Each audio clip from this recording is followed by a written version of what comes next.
Welcome. Needed. Welcome, Hey. welcome, welcome. Well, thank you. We're live and stuff and doing Dragon live. Heist this time Yeah. on the Homebrew Cafe, but not Homebrew tonight. So these are the same players from the Dragon's Rest campaign, which was unceremoniously ended. We all died in the labyrinth. Yep, everybody died in the labyrinth. We all, And we all respawned turned into goblins. Everybody turned into goblins and was respawned here in for Waterdeep. We're going to be starting a different campaign, I guess, but with the same characters, possibly different backgrounds or so, something like that. A little bit different backgrounds. And then a random corgi appeared. A random corgi. Yeah. Oh yeah, I was thinking it would be Phoebe funny. wasn't in the. Yeah, You never Phoebe wasn't actually introduced your character in the last. Yeah, I was supposed to join, but then it just never ended coming to fruition. Yeah, we ended up ending that week instead. But yeah, completely different, much less good. Yeah, I had this weird thought that, like, Gorbert just, like, woke up from a night terror on Oblivion's Gate and dreamt the whole thing, right? Yeah. But then I realized that Sora was there too, so. I had the weirdest dream, guys. You were there, and you were there. You were there.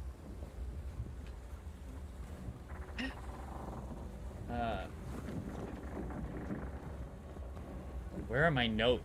That's like a window that's not open.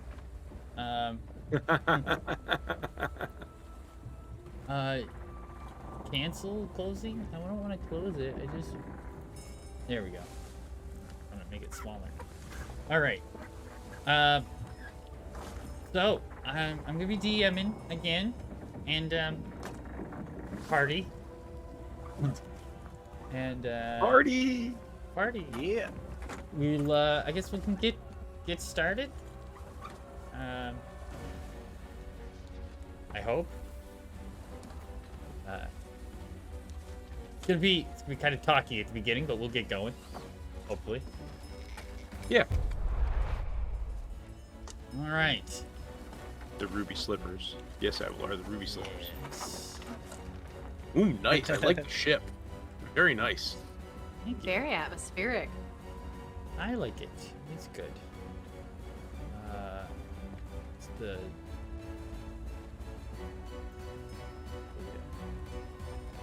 I don't know if that's gonna work. We'll see. The music might be a touch loud, Bully. I don't know. I'm listening to it. It might be a touch loud. All right, I'll bring it down. Actually, it sounds like it's loud to you, but my voice is booming over top of it. Okay. I don't know. Is that better? I turned it down for the stream. That's better. All right. So, you've all gotten used to the rocking of the ship by now. The motion is constant, forward, up, down, side to side, always moving. The darkened interior of the Horizon space is where you find yourselves. As passengers on the journey, you spend lots of time in this common space.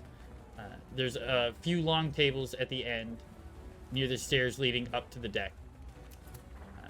It's where the crew eats, plays cards, or gets rowdy around in the evenings.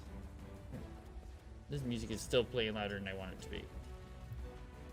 There. Put an end to that.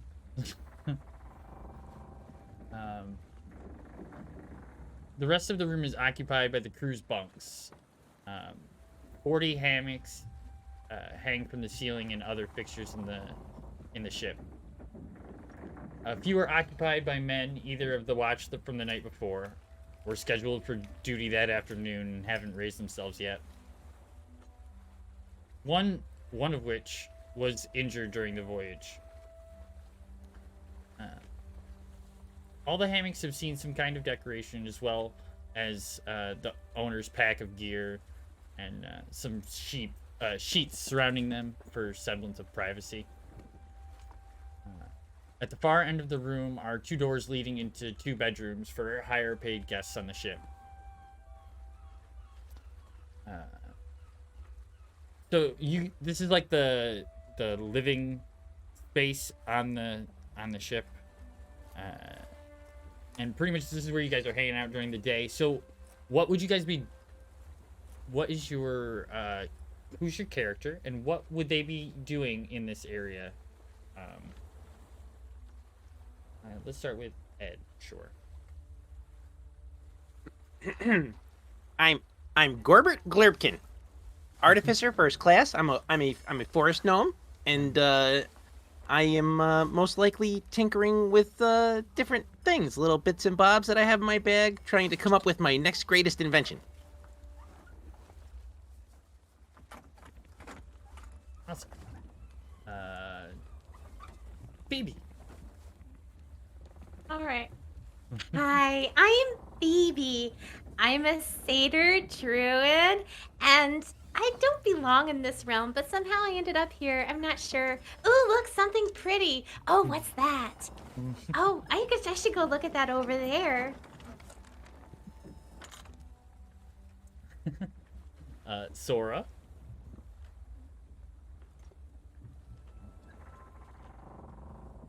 Hi, I'm Sora. We, as me and my mushrooms, we love to like poison people. I mean, cure people. So if you need anything, if you're hurt or need ailment or have an ailment, I'll take care of you. I promise not to poison you this time. I mean, next time. I mean, I won't poison you. I promise. Sora's the Dragonborn. You and your mushrooms, you say. Yeah, your mushrooms. Sora's always on. We like to poison people. I mean, cure them of life. You like that?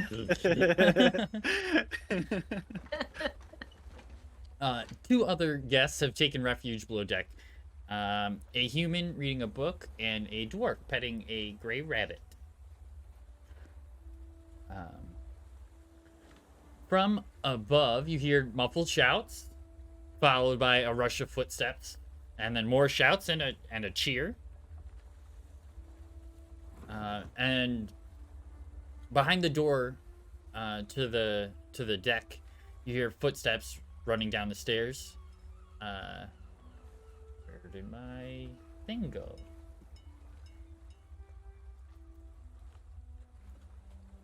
Very quickly, the door bursts open, and a young human man with blonde hair runs in, looking at everyone in the room. And he goes, "Land!" and then turns and runs right back up the steps.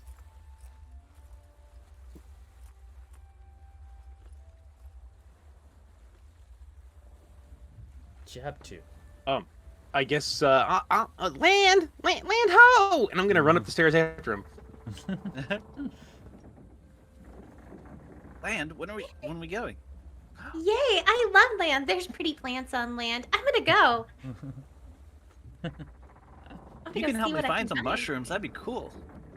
Ooh, what color of mushrooms? Anything pretty? I like pretty things. And then I'm gonna point to my hair where I have a tangle of twigs, leaves, and flowers, just kind of randomly placed.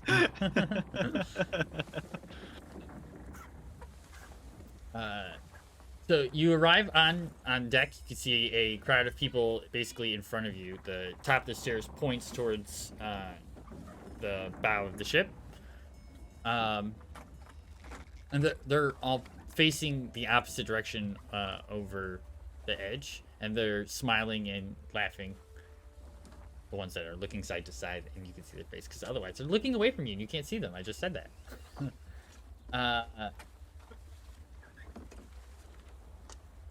I guess I'm going to push my way towards the crowd to get to the railing of the ship. Like, excuse me, pardon me, excuse me. Sure. A human is standing there, a human boy, named Bricky, and he hands you a telescope. and points over the edge of the ship. Just out there. Out that way. You can roll perception. Roll in perception. We always roll perception first. Just Gorbert? Yeah. You can roll too, but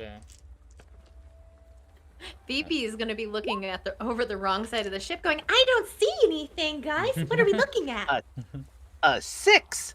a 6 with the telescope. If Did I get advantage with the telescope? yeah, you can take advantage with the telescope. What did Okay. Sora get? An 8. An 8. All right. So A 6. still a 6. Nice. Nice. Yeah. You just woke up. You can't see anything. You just came up from underneath the glare from outside. I It got was some. dark. I got some. I think I got some sea mist in my eye. Some scenes. Oh no. So you would see on the edge. You can see the mountain that is sticking up from the horizon. Must be a pretty big mountain with a 6. That's all you can see is the mountain. That's all I can see. Nice. Hey, what can I say, Zappelty?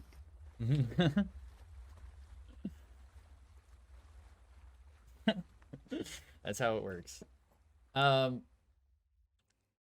from behind everybody, a tall, dark-skinned bald man with a big hat and a extra large feather approaches and says to the group, "Welcome to Waterdeep, the crown of the north." And the crowd lets out another cheer. Everybody can roll history. If you have an intelligence of over 15, you get advantage. Sweet. Nice. No. No.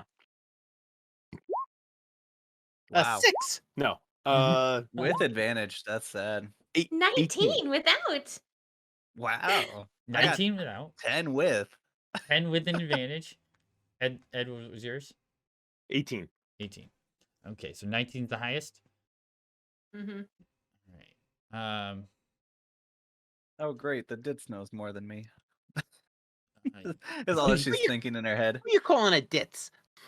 you look away from Captain Tobias at the mountain in the distance, and you take a minute to reflect on the stories and rumors that were shared on the ship, exchanged over dinner and while playing games.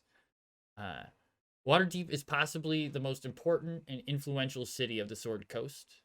The City of Splendor is a hub of great culture that attracts the most talented of artisans and scholars, as well as being a commercial hub for financial interests of all kinds. Named after the natural Deepwater Harbor and built upon the site of an ancient elven settlement at the foot of the Great Mountain, the metropolis is home to nearly 100,000 residents. There's talk of how much of the city has a higher set of technology than you'll find in most places of the world. Things like running water and a connected sewer system. Or the great statues that reside within the city. One of which is a large griffin that stands over 60 feet tall. And 2 knights stand in the city, both one male and one female. And a man, which is the most famous of the group, is sunk up to his hip in the street, with one hand reaching above him at a spherical stone that floats above his head. The people of Waterdeep are ruled by a 16-seat council whose membership is largely secret. The hidden lords of Waterdeep maintain their identities behind magical masks. The head of the council is known as the Open Lord of Waterdeep. The current Open Lord of Waterdeep is newly established after the last Open Lord, Daggled Neverember, was voted out by the other Lords of Waterdeep while he was helping rebuild Neverwinter. Helping rebuild Neverwinter. Word is he's banished from the city as well. The current Open Lord of Waterdeep is Lariel Silverhand. The captain says it won't be long now until we arrive. You should go empty your bunks at some point within the next few hours and clean up the area downstairs. The next few hours is spent doing that and more as the crew hurries around to basically clean up the deck. The main area of the deck is removed of pretty much all things that would be like in the way. The space directly above that common room. The common room underneath is everything is packed up, and all of the hammocks are even taken down before coming back to shore.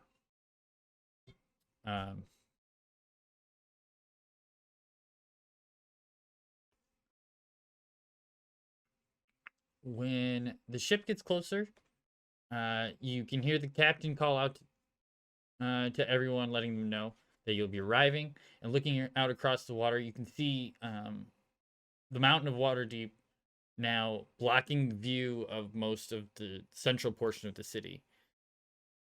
You're approaching the city from the west. The coastline there spreads out in front of you, but is blocked mostly by a large stone wall that surrounds the city and the lower portion of the mountain.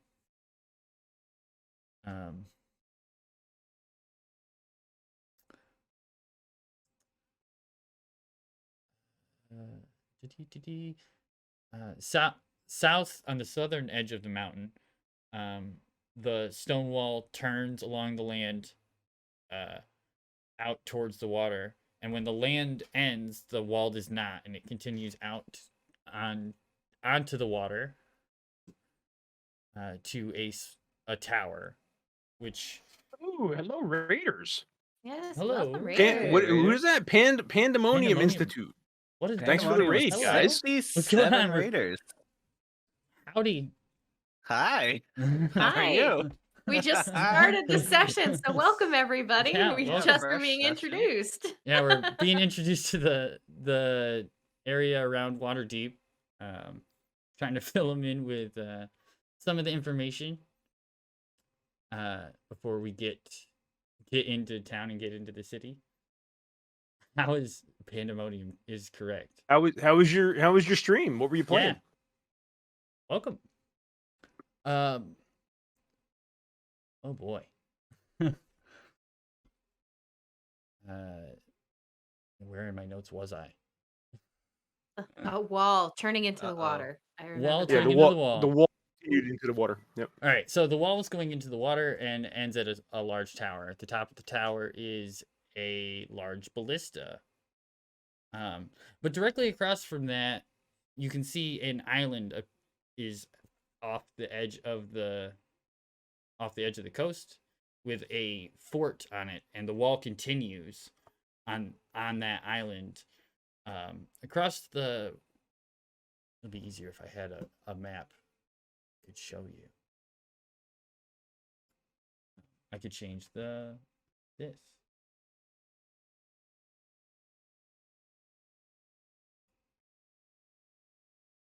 Blood on the Clock Tower. I've never heard of that game before. Interesting. Is it any good? Raided duty. Yeah, we just got raided, man. Yeah. Yeah. But Awesome. massive Oh, party. awesome raid. Excellent. Yeah. So there's Yes, thank you. basically it's a like a gate across the water gap between the mainland and a small island, with two large towers on either side of the water gate and ballistas on the top. the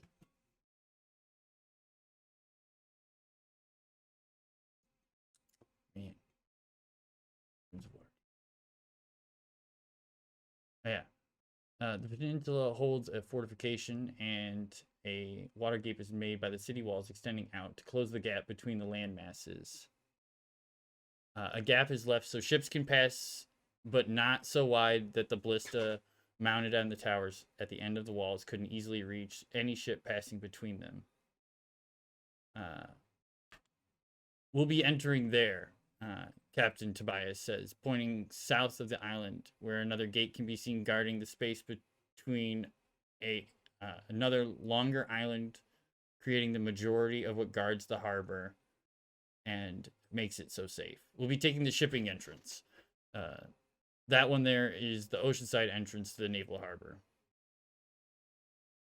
The ship enters the southern, the gate south of the small island. And you can see the city before you now, rising up away from the water. A statue of a knight with a shield on the ground in front of him stands quite a ways into the city and up the hill, but he is easily twice as tall as any of the tallest buildings around him. You could guess he's probably stands around 90 feet.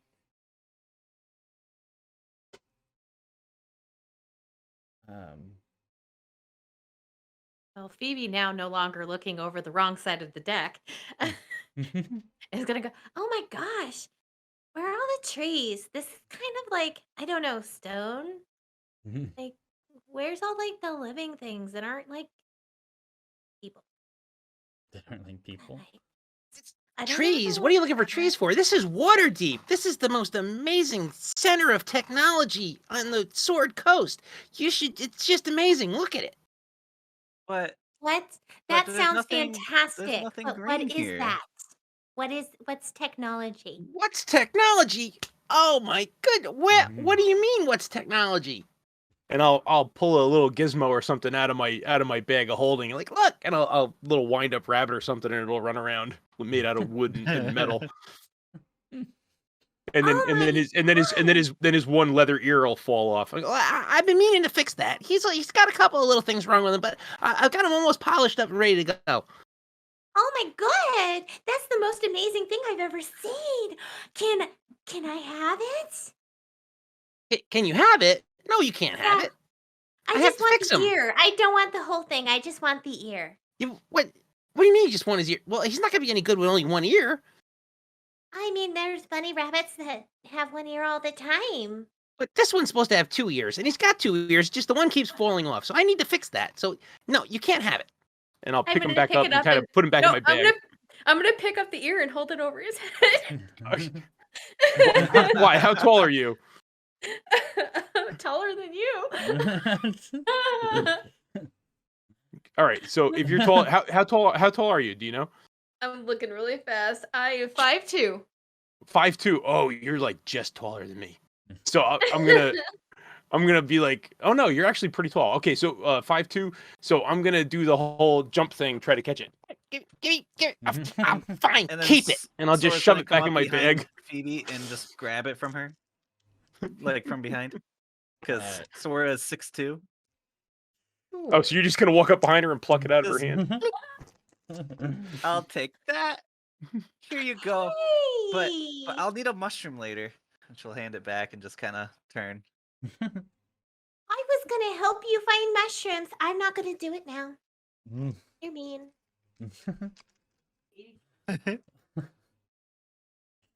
Okay. And I'll put it all. I'll put everything back in my bag. Okay, so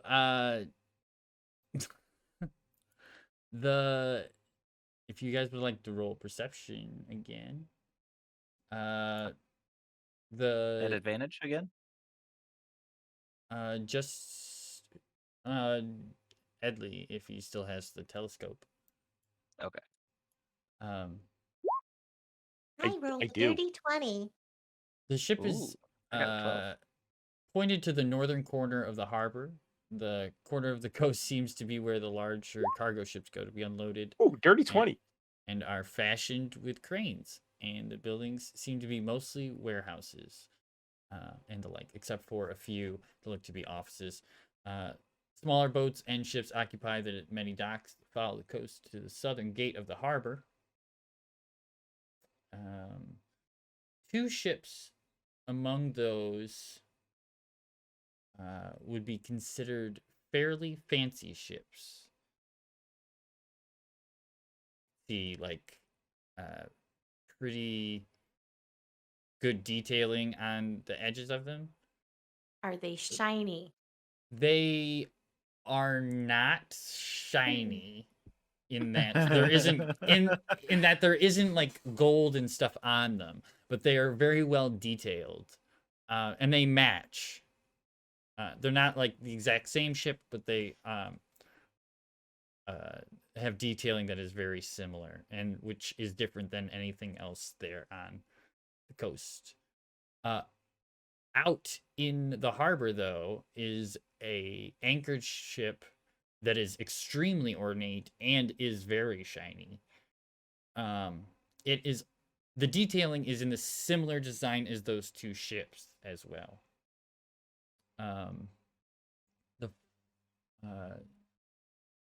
All three ships are decorated with multicolored streamers and flags. All of them. You cannot see the back of the ship, so you can't see the names.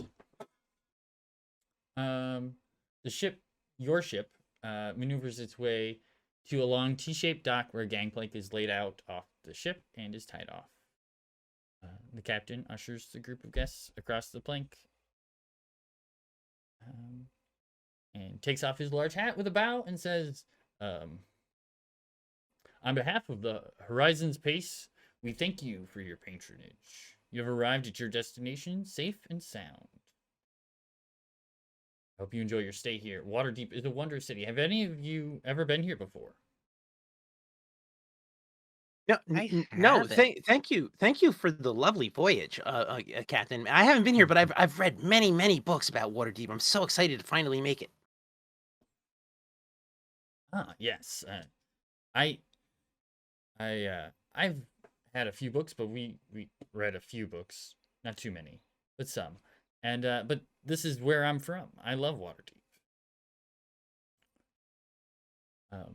The dwarf and human passengers that were with you have they both nod, saying that they've been here before, and wave and turn and head off down the dock. And then I'm going to point to Gorbert and I'll be like, look, there's a bunny rabbit. See? Look, maybe you should make yours look more like that and it won't be so stupid. Maybe you should go take one of his ears. I would never do. The captain chuckles a little bit and says, do you guys need someone to show you around the city? You haven't been here before? Yes, I need to find out where all of the plants are. And I'm gonna follow her, because that's where I want to go. Is there like an herb garden?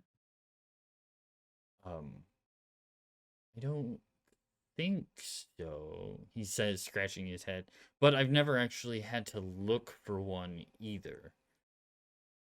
And he whistles and calls for Bricky,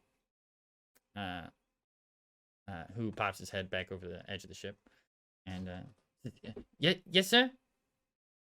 And the captain goes, Bricky, take these fine people down through town, at least get them in and get them registered, and we'll make sure you're back before nightfall, but pretty much show them around for the day. Tosses him a gold as he runs by. He says, aye, aye, sir, and he salutes and says, all right, this way, pointing down the dock, and then walks off with his chest out. Follow me, follow me.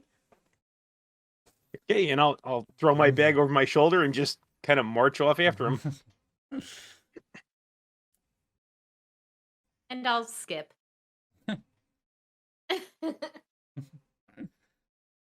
Sora's just gonna follow behind and just in awe of the big buildings. Of the big buildings.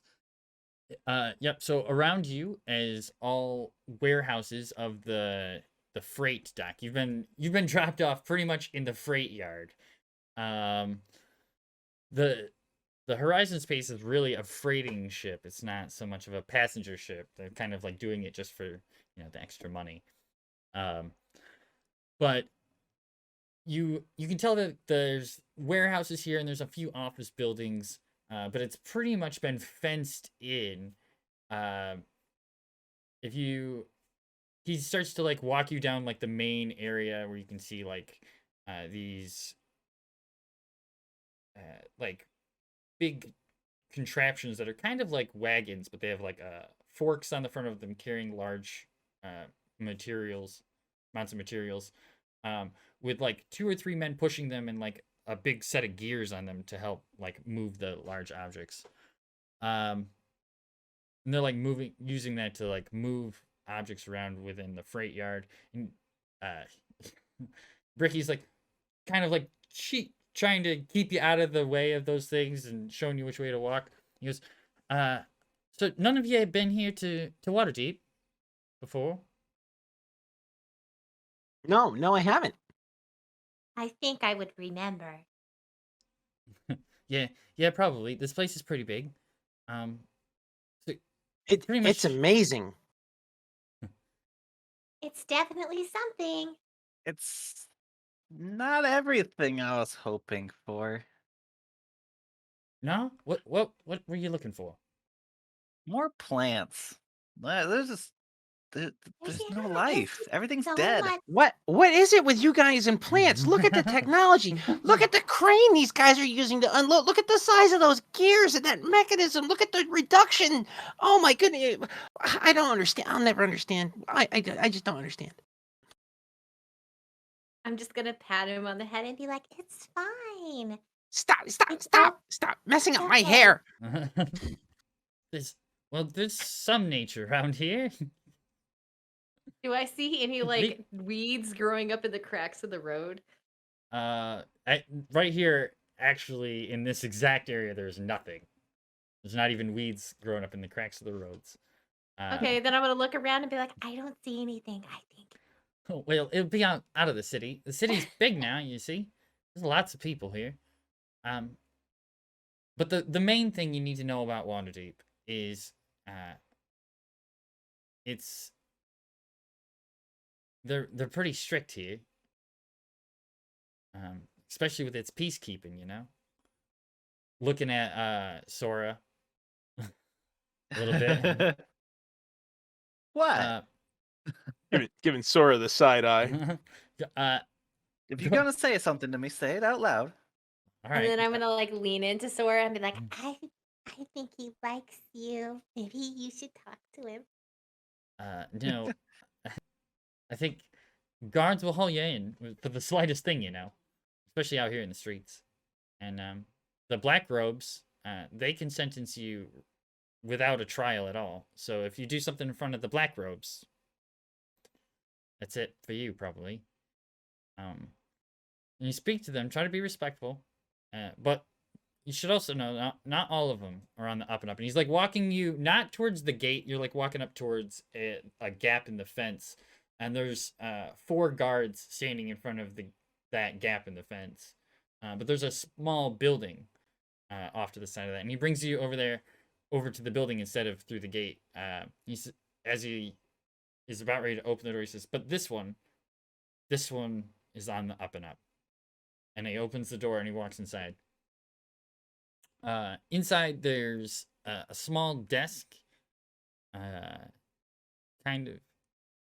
a small desk there with a man in black robes. He's balding and has like a little bit of gray hair around the sides. But like a long face that's shaved clean. And he's like looking down at like some notes. Next to him is a like a rack with pamphlets on it. And he looks up as you all enter. Says, yes. Oh, it's a tourist center. I'm here to find out where all the plants are. Hi, I'm Phoebe. Well, they might have some somewhere. And he looks at his notes. You, the Bricky looks at you guys and goes, "Yeah, we need to get them registered. They'll be staying here at least for a couple of days. Are you guys gonna be here for a whole 10-day? Oh, I Probably think more. so. Probably more. Hopefully not more, All right, but well, probably. so yeah, we'll need to register them at least here, for a 10-day. And does anybody here use magic? I do. I'm a druid. Hi, I'm Phoebe. Hello. Yeah. Yes, I'm an artificer. I practice some magic. The guy in the black robes, his eyebrows perk up at this and goes, "Yes, an artificer, you say?" Yes, I've come here. I left the academy, and I've come here to hone my craft. I heard Waterdeep has some lovely technology, and I've come here to learn everything that I can learn and become the best artificer in all of the Sword Coast. We appreciate artificers here quite a bit, actually. There's a group here that you we would much love to have you as part of them. In fact, if you were going to be staying here for a 10-day, it's mandatory that you are registered with the faction whose name is I am blanking on. That's a weird name. I am Y- blanking. Yeah, that's a very strange name. Strange. That's a long name. Do they shorten it? They did. It's an abbreviation. It's here somewhere. It's a faction It's such a name. secret society. We don't even know its name. In the wrong screen, probably. It's gotta find That's it. funny. It's not the Lord's Alliance. Zapple said, "I'm getting a little bit of a Dai Li vibes." That's Maybe funny. times. From Avatar. There's no war in Ba Sing Se. Yeah, I can see that. I get you there. So these guys don't get it, Nope, I don't but get I it. get it. It's funny. It's been a long time since I've seen Avatar. I mean, I'm thinking Dai Li, and I'm thinking like Chinese, like old, like Oh. Chinese government. No, they're So- like Earth King guards that like, but it's like really like authoritarian style, and like they make like if you like do anything out of sorts, that they'll just basically kidnap you and like put you through like a camp basically to make you see the way that the empire Ah. wants you to see it. I understand. So he goes, the Guild of the Watchful Order of Magus and Protectors. You must register with them and us to defend the city with magic in times of need. That way we know to call upon you if you are in town. Do I have to do that too? It The was mages and watchful- what? The guild of the Watchful Order of Mages and what? Magists and Protectors. Protectors. That's it. That's a very long name. No wonder you couldn't remember it. Exactly.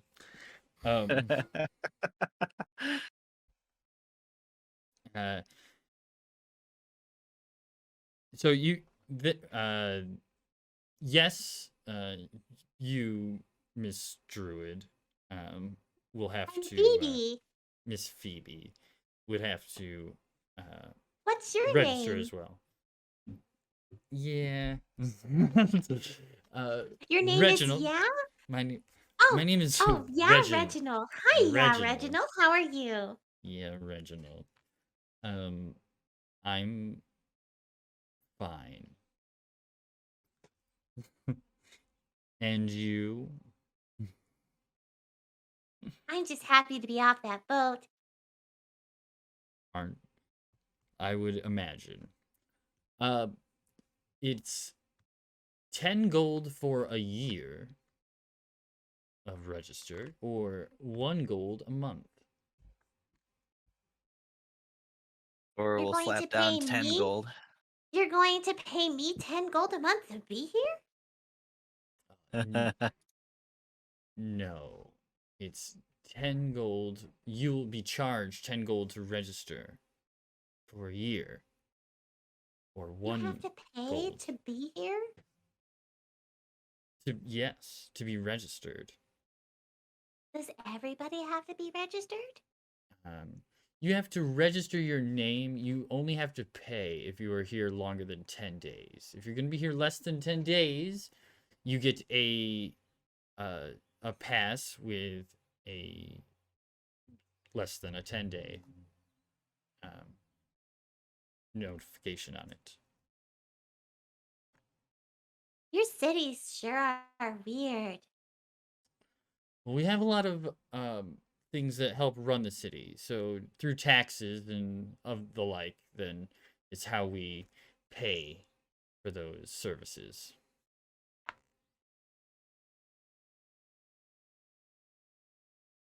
Exactly, Zapple.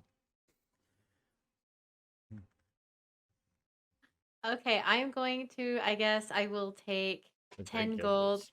out of my bag and I will set it down on the counter and then I'll look at for it thoughtfully for just a second. I will pull one of the leaves out of my hair And be like, here, I'm offering to this to you in friendship. Okay. Roll persuasion.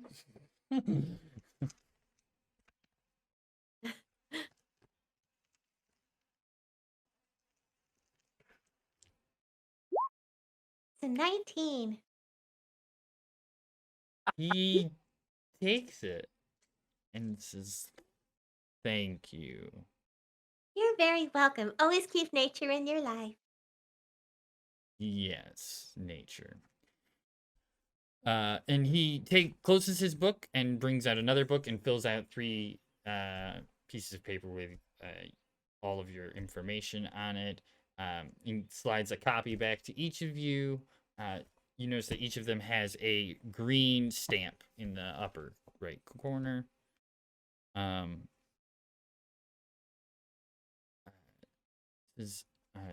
You can, if you're looking for places to find plants. I am. And he points at the rack of pamphlets. There's 3 things there. There's the city map. There's oh no, there's only 2 things. You get one of those things with your thing. You get the laws. There's a word for it, but the laws of Waterdeep is like a sheet. I can give you that handout. I think I have that ability. Do it. I'm working on it. I'm not good at my job. You know this, right? Right? You are the best DM. Avalar, don't listen. We've heard that. Is Avalar still here? Let's see. If he's gone, my answer will change. Yes. It shows that he's still here, but we can pretend like he doesn't hear. The Code Legal is the name of it. That's the what I'm looking for.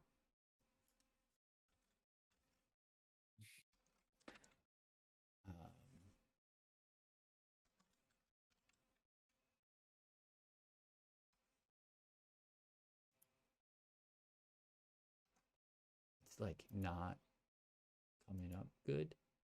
Potions. Hey, no, there it is. Show to players. Button. Show to everyone. Button. Avalar, I've heard that line Hey, before. I Your got DM something. will remember this. So you guys get the Code Legal,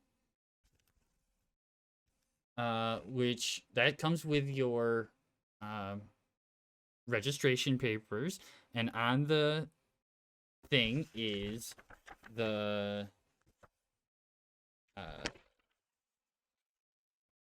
city map and the book pamphlet called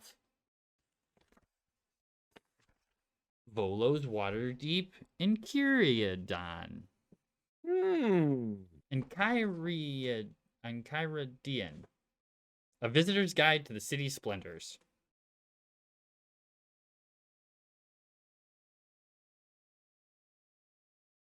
I'm gonna go over to it and I'm gonna pick up both of them and say thank you very much. Those Yeah, Says Red, here, you know, says here that the it says here that the punishment for poisoning a city well is death. Sora, you Don't better don't not be do looking that. at me. You better Why not is do everyone that, looking at me? Sora. I didn't do nothing. Why would I poison a whole well? That's a waste of poison. Yes, Avalar, the infamous cheesecake incident. I hope you remember it wasn't that long ago.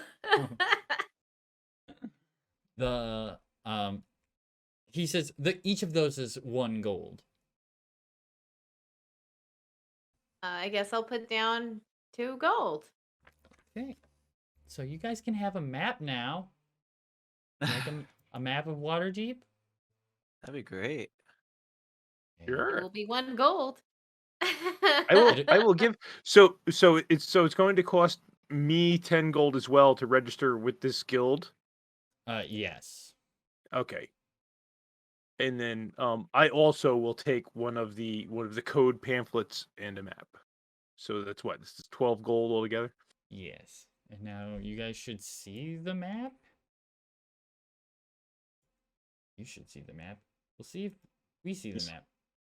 We see the map. You are much more south than that. Gotcha. You are right, specifically right here. Hopefully I'm pinging on the right. Probably not on the right. Yeah, I see Where it. where are you? Like Castle Ward? Yeah, I see it. No, Down south. towards the Great It's after Harbor. the dock Down to ward. the bottom. Oh, Dock Ward. Okay. Oh, I see it. Okay. That is where you is, right there. You ease. Uses. Get the other 2 guests had already left. They were ahead of you. So you pay your fees and have your registration paperwork and your maps, and you head out of there and into the through the gate, showing the guard your new registration paperwork. Bricky didn't need to register because he's not staying here for more than 10 days. Well, he already had regular registration. He just didn't need to be here for more than 10 days. Papers. My papers. Right. Yeah, his papers say have a red thing on them, but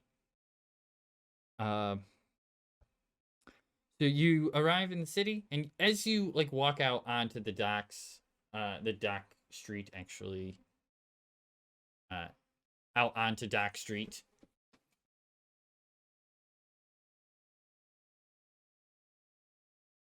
Exactly. The You walk out onto the street, and you can see that there's the buildings are pretty tall here, about 3 floors, and there are overhanging the streets on um, most areas. The You can see like a larger road is passing like maybe a half a block up from where you are. Seems to cross the road that you're on. And Bricky is like looking around a little nervous in the area, and he says, where would you like to go?" I want to see plants. Hello. My goal has not changed. I see some green in the city of the dead. What is that? What's that, Bricky? Some green in the City of the Dead. Well, that's the City of the Dead is a part of Waterdeep where there's dead people. I don't want to go there. I don't like dead people. The best mushrooms grow over graves. I'm interested. Where's a good place to stay? A great place to stay. Well, there's the Black Star Inn or the Gentle Rest. We should probably stay not in the dock ward if possible. That's fine. Where's a good place? Where's a good place to see some really cool technology, some cool constructs and machines and all that stuff, all the stuff that I read about. Well, you could probably see some in where the mages are, in the mage area, North Ward, in the North Ward. Oh, all the way up to the north? I think so. I think so. Is that where the guild? Is that where the Guild of Mages and Protectors are? Or are they all over the city? They're kind of all over the city. How do I find them? How do I get in contact with them? Well, he doesn't know. I don't know. I'm not really a mage. I don't use magic, so I'm not part of that guild. But I could I guess I could always go. I could always go back and ask Reginald. I could take you to the market area. His name is Reginald. He didn't give you permission to call him by his short name. I'm just gonna look at you kind of with one eyebrow raised, like cockeyed.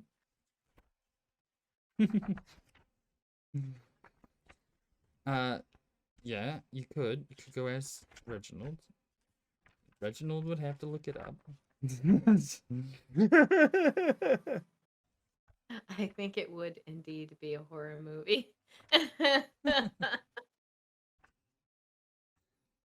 Not all of that. I'm gonna grab the map and I'm gonna shove it in Sora's face. I'll be like, Sora, look! And I'm going to point to like a very north part of town where there is the Hero's Garden. I'm like, look, Sora, there's a green place. Oh my gosh, that's where we need to go. The Hero's Garden. All right. I think you're right. That's gonna be a great place. There's got to be something there. I know. I need a hero. I need to find somebody who can help me after all. You guys have been useless. Exactly. What was that? And she'll like kind of wave her cloak out of the way with a dagger, showing. Well, I mean, you're very helpful when it comes to battle, which is very fantastic. And you love to find plants too, which is great. But in helping me get home, you've been very useless. Well, and you can't. I find didn't know we mushrooms, were so helping equally you get useless. home. Oh, what? Well, why have I been following you around all this time? I honestly don't know. Oh, I was asking myself the same question. You have no interest in technology. You just keep rambling on about living things in nature. I don't know why you're following me. I just assumed because you guys talked to me that you wanted to help me. And I'm just gonna look at Isn't that Sora. what people do? Yeah, I was gonna say, I'll look down at Gorbert. Isn't that what people do? They help each other, right? At least where I come from, we all help each other. And where do you come from? Theros. Where? Where? Theros. And you're trying to get back to there? Yes, I am. I don't know how I ended up here. I was looking for pretty things, and then poof, I- I wasn't in Theros anymore. I don't even know where Theros is. I've never heard of it. I don't know where it is either. That's why I'm lost.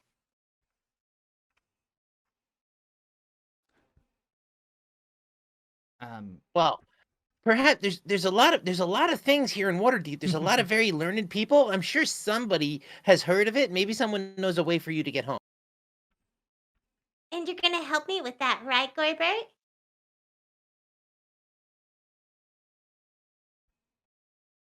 Right? Oh, me? You were talking to me? I said, Gorbert, that's your name, right? Yeah, yes, that's my name. I'm gonna help you. What? Find somebody to get you home? Yes. You seem to know so much. I suppose I could help you. Yes, I mean okay. Yes, all right, fine. If it gets you home any faster, I will gladly help. Yay! Did you hear that, Sora? He's gonna help me. Are you going to help too? No. If two of us help, it will go faster. But that stands in the between me and my objective. But What, Can we what's walk? your objective, Sora? I am looking for somebody. Well, maybe looking we'll find them for- when we're looking for my home. I guess if you can tag along with me, and then if we figure out your way on my way, then it works for me. I don't know. You seem to be following Gorbert. That's why I asked him first. You should always ask Gorbert first. I knew And it. she'll I look knew at you were the. she'll look at I Gorbert knew. like, haha. I Just knew kinda you were roll the leader, my eyes. Gorbert. I can't even contain myself with my own stupidity.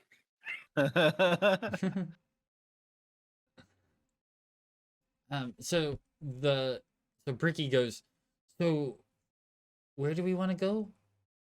It's about lunchtime now. Well, where's a good place to eat?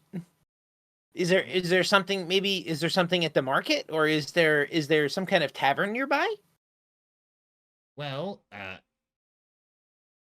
eat is good. We could go to the Yawning Portal. That's a great place to eat. It's the most fun bar in town. Oh, I read something about it in one of the books on Waterdeep that I got. Yeah. There's a big hole in the floor that leads down deep underground to I'm guessing some kind of cave system or something. Oh, can we go, guys? This I like is caves. amazing. What are we talking about? We're talking about the Yawning Portal. Weren't you paying attention? No, I really wasn't. I'm sorry. I was looking up at the sky.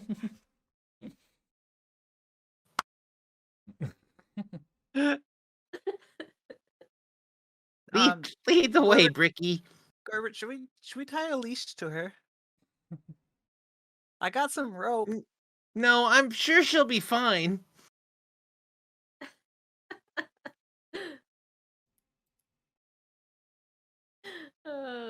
I love being a special girl.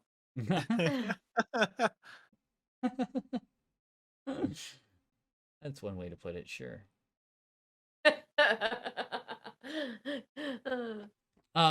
So you are standing right about here in the corner of Fish Street. At this point, he's walked you forward half a block. Bricky goes, well, this way is probably the fastest. but we should probably go this way instead. The fastest way, he points down an alleyway between two tight buildings. It's really a street, but it feels kind of like an alleyway. There's only really room for maybe a cart to go down at a time. It's not like the bigger streets that have like room for a cart and like people to walk on either side of where the cart would be. There's pretty much only room for just the one cart. And the way he points is down Fish Street.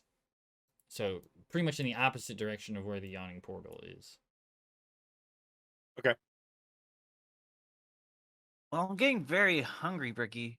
I mean, why can't we go down this street?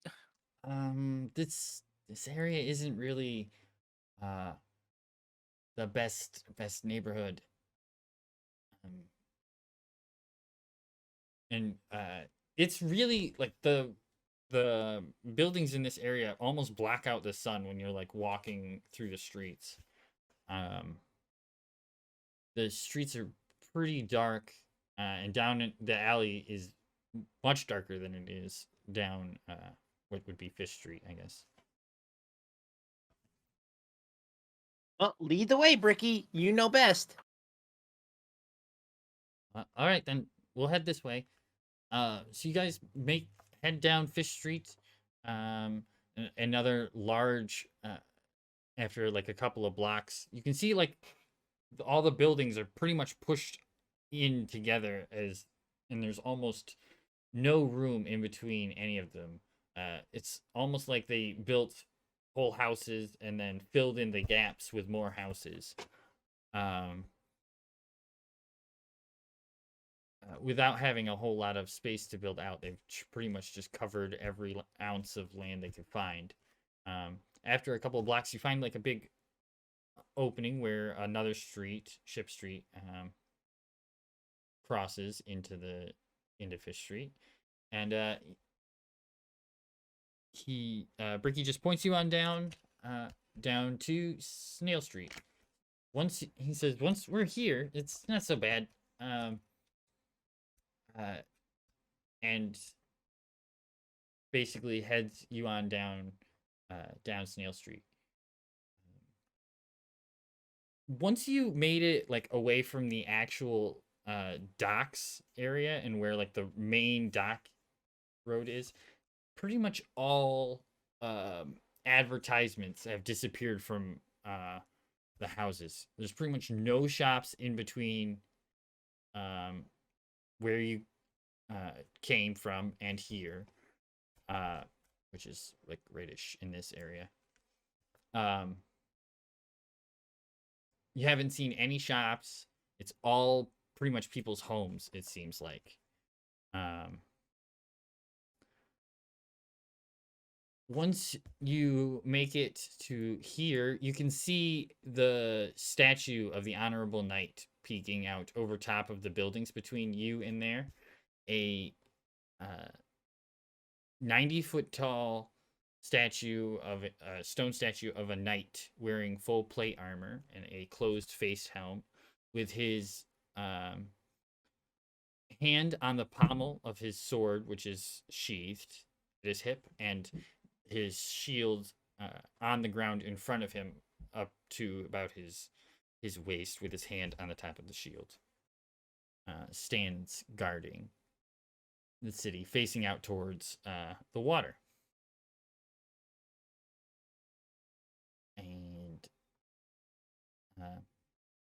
And he is approximately where? He's right here. Oh, okay. You're walking down this way, and you can see him Yep. over top of the other buildings.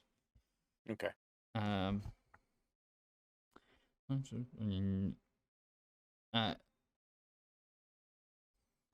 just kind of like gonna gawk and oogle at him. Ricky goes, yeah, when these statues, they say they used to walk around, and when he stopped, he said they say that he bowed to those to those in the streets, and then straightens, sheathed his sword, and then stopped moving, and hasn't moved since. That's amazing. Sora rolls her eyes.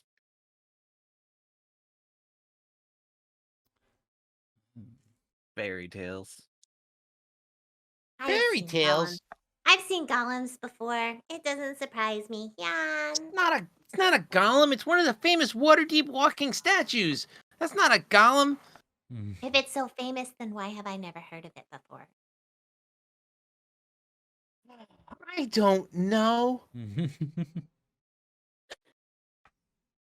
What? Have you heard of the Yawning Portal? We'll be there soon. I've never heard of it in my life. I'm so excited. And I'll lean into Gorbert I'd be like, what is the Yawning Portal? The Yawning Portal is the famous tavern in Waterdeep that has the hole underneath it. Oh, never mind. It has a hole. What's so cool about a hole? This doesn't sound very Why is interesting. everybody tired at this place? I mean, it's making me yawn. I'm just gonna cross my arms in a huff and keep walking up Snail Street. And up to the mount. You are walking uphill all the way up Snail Street. And as you make the final turn there onto the Rain Run Street, and you can sort of see the building of the Yawning Portal sticking out away from the rest of the buildings. It's a large, wide building, much bigger than the other buildings around it, in that the other buildings are so narrow. It's a large wooden structure on the front with some windows, a few of which are broken. But there's a lot of noise coming from within. Sounds like conversation, but a lot of it. Ricky says, this is one of the best places in the world, I promise. If we can find a seat. And he heads inside. I'm gonna walk in right behind him, big smile on my face. Inside, let's see, hold on. I could probably bring up. This isn't the best map, but we'll go with what we've got, okay?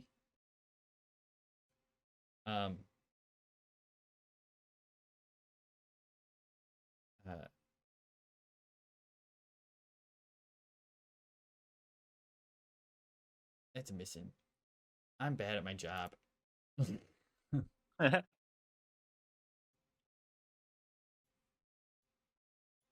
I'm really bad at my job. That's very true, Corgi.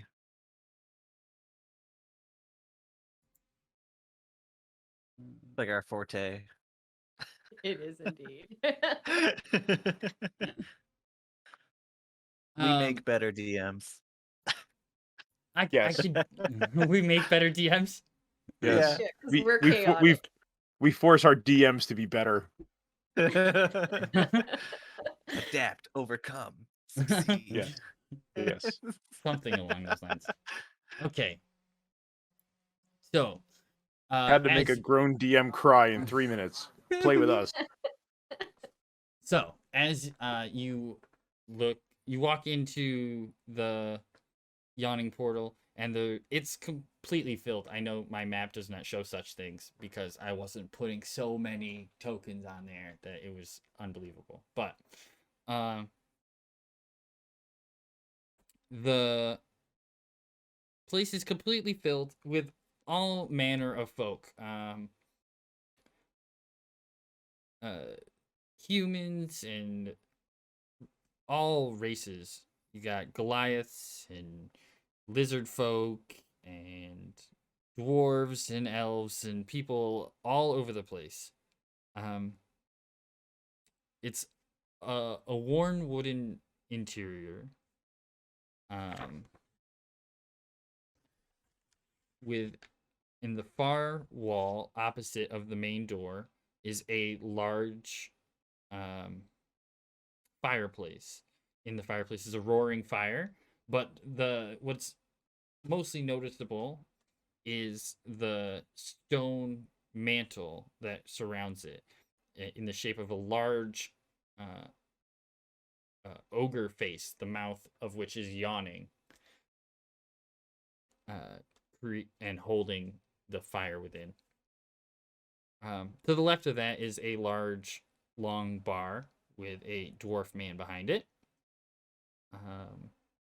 But the crowd of people in front of you is so thick that you don't even see like a path in front of you to make your way through the people. Initiate club music. Oh yeah, I could put on some tunes, right? Yeah.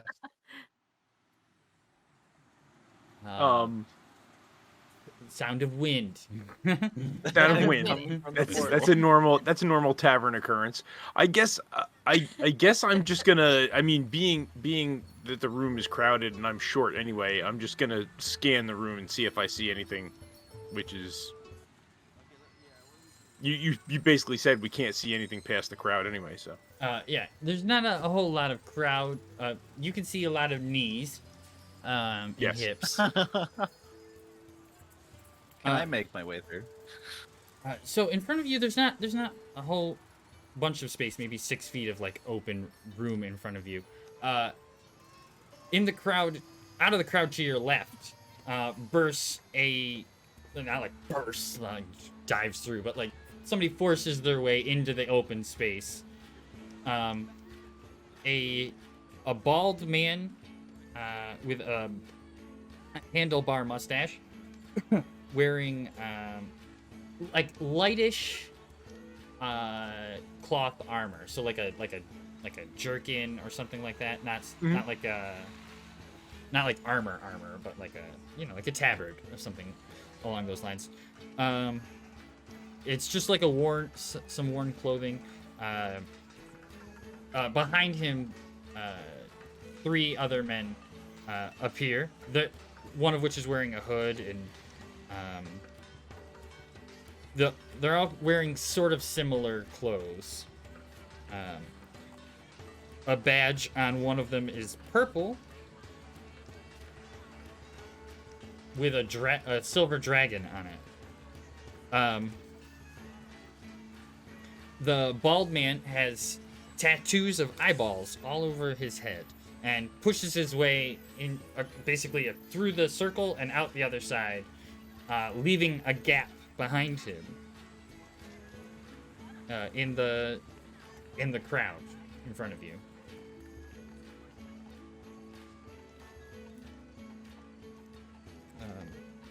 Yeah, and his 3 party members follow him through that gap, basically cutting along. That's a ride. Yeah, I can't help you, man. It's not all easy. This is a halfling festival, but it has good sounds. I'm gonna tap on Ricky's shoulder and be like, Ricky, who are those guys? They seem very important. People are letting them through. I don't think they were letting them through as much as they were just forcing their way. We should probably follow him. And he uses the gap before it closes up and heads following through, cutting through the crowd, as it were. Yep, and I'm right behind him. every single time, like, we kind of slow down a little bit, I'm just gonna, like, do a little high knee dance and smile and, like, wave my head back and forth. A hiney dance? The high knees, like, lift my knees a little too high and, like, ha ha ha ha ha. You're gonna shake your little goat tail? Sure, I'll shake my little goat tail.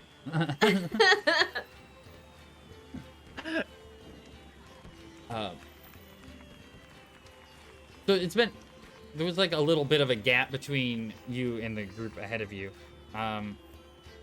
they seem to have cut into another opening in the crowd and are standing. You walk in behind them. The three men are facing the opposite direction of you, leaving a small gap for you to see past them. There's a half-orc woman sitting at a table right there, and the man with all the eyes tattooed on his head is stands behind her.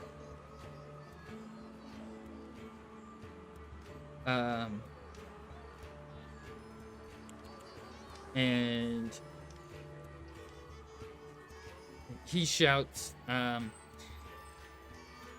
pig like killing me mates, does ya?" That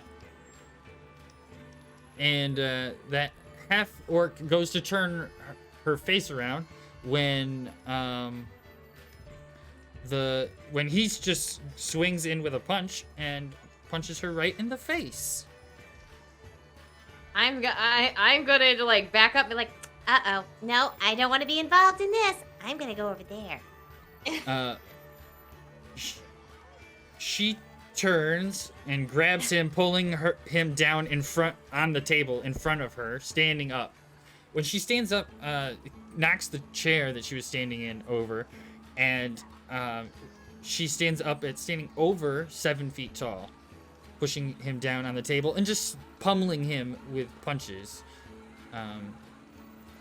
The three men behind suddenly jump into action and jump on the back of her.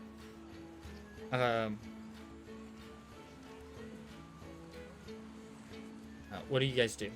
Anything? I'm gonna go. Sora, you should do something. And I'll start cheering. Yeah!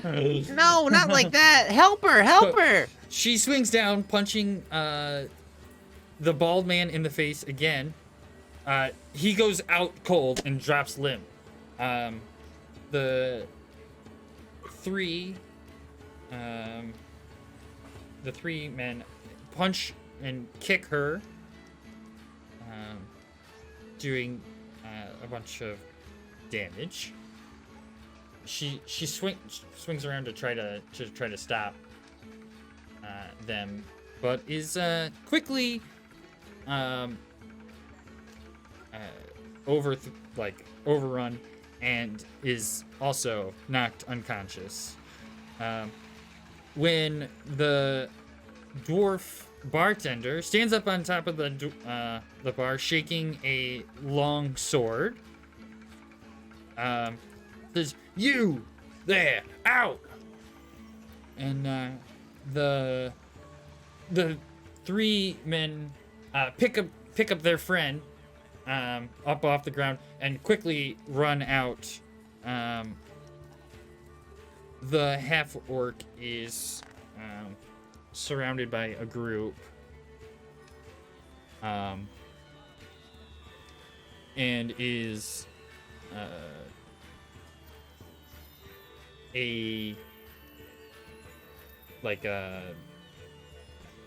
somebody heals her, wakes her up a little bit, and shows her to the door as well.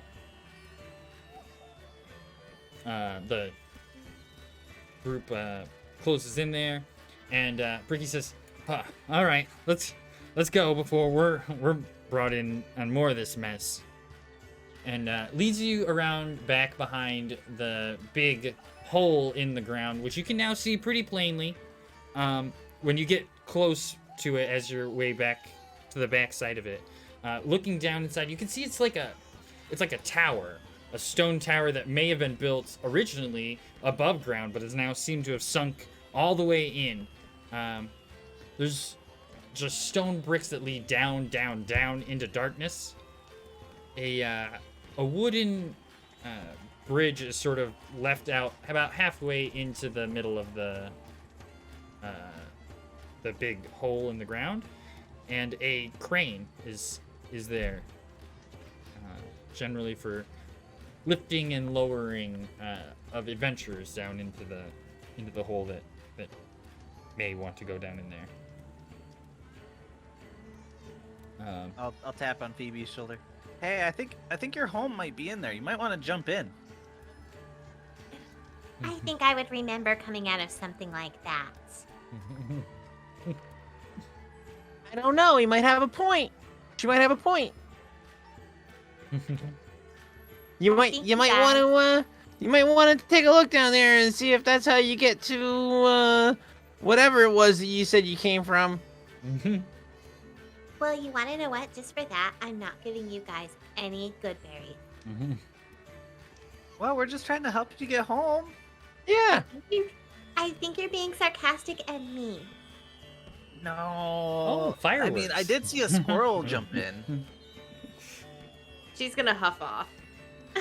She's gonna go stand next to Bricky with her arms crossed, like side-eyeing them.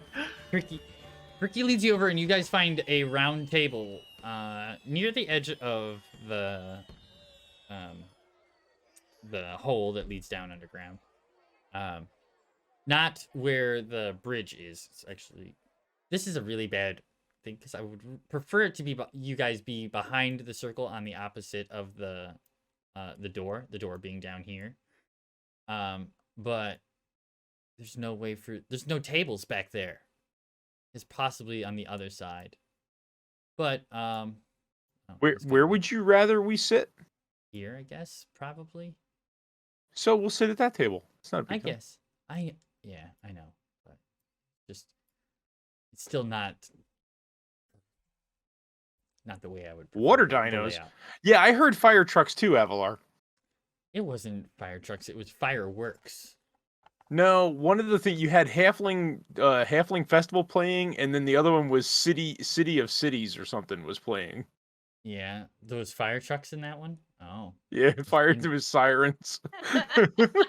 Cool. I We'll do thought fishing it was village. just coming. I thought it was coming from somebody's like actual like microphone. I didn't realize. I it was didn't I'm not want good I at didn't want to the- say anything in the middle of the session. Now we're gonna have this is a fishing village, so you get some seagulls. I don't know. Nice. I don't exactly have the best list of music here. I could do a 1920s speakeasy. You're waiting. You're waiting. For It me won't to go... take long.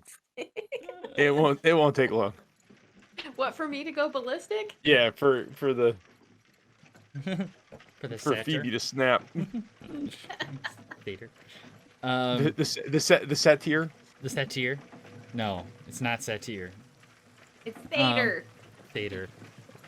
It doesn't matter. So, you guys sit down at you guys find a round table there with a few seats, enough for the group at least. And looks like 2 more open ones as you sit down. A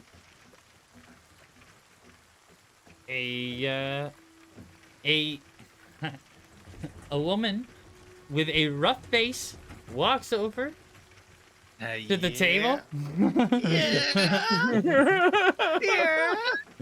for the table Everybody's getting excited.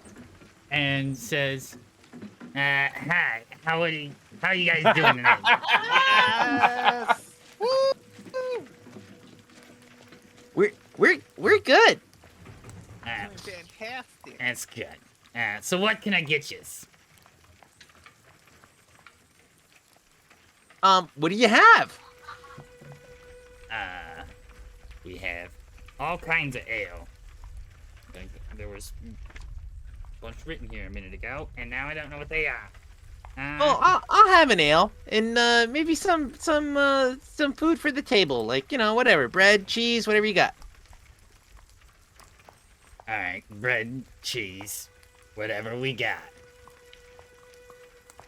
I don't know. Whatever you got sounds like it might be expensive, Gorbert. Well, I'm just saying, if she's got bread and cheese, that's fine. She can bring that, and I'll have an ale. I don't know if the rest of you want anything. Fish is great. I love fish. Fish And with mushrooms. Fish and mushrooms. All right, we'll see what we got. For ale, we got the Lathander's red. We got Undermountain. We got fire wine, mint wine, Barulskin dark. That's what it says here, anyway. Ooh, I'll take the fire wine. All right. 1 fire wine and 2 ales. What was the? Yeah. No, what other kind of wine do you have? I don't want something that sounds like it's on fire. Mint or honey. Honey wine? That sounds good. I I'll think take that's called. that. I think that's technically mead, but that's. I think that's technically it's fine. Anyway, so she leaves with your order. And you guys are sitting there having a little bit of a conversation. Ba-da-ba-dum-dum,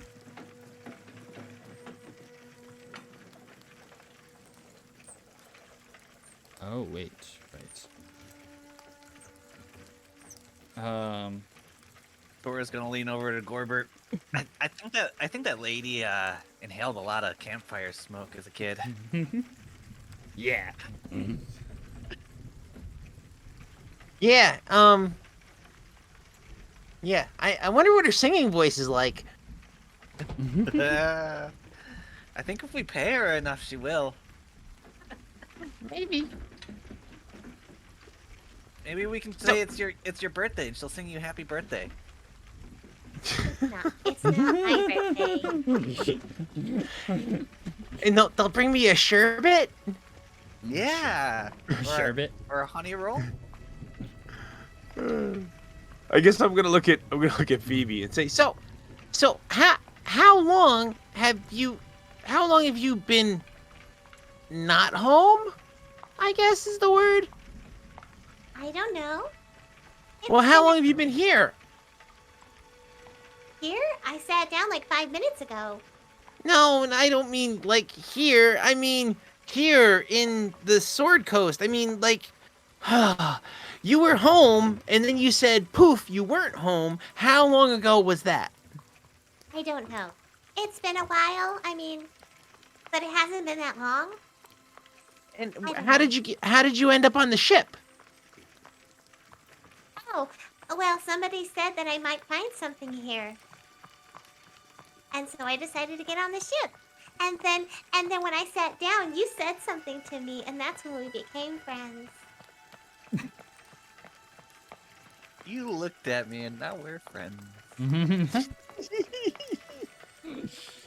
and I'm just gonna look at her with like this kind of like glassy look in my eyes, like. Okay. I'm gonna instantly like snap my head and turn to Sora and go, So, you like mushrooms, huh? I love mushrooms. All kinds. Green, orange, blue, purple. All of them. Weirder the better. What? A You know how I you're want- fascinated with technology? I'm fascinated with properties of plants. I once heard about a mushroom that spewed out this cloud that put everybody to sleep. I don't know if it's real though. She looks at her weird. How do you know about that mushroom? Ooh, is it real? I only heard stories. They told me never go near a mushroom that has a cloud. It'll put you asleep. It makes sense. That sounds like a good piece of advice to me. She's coughing. She's like clenching her her bag a little tighter now.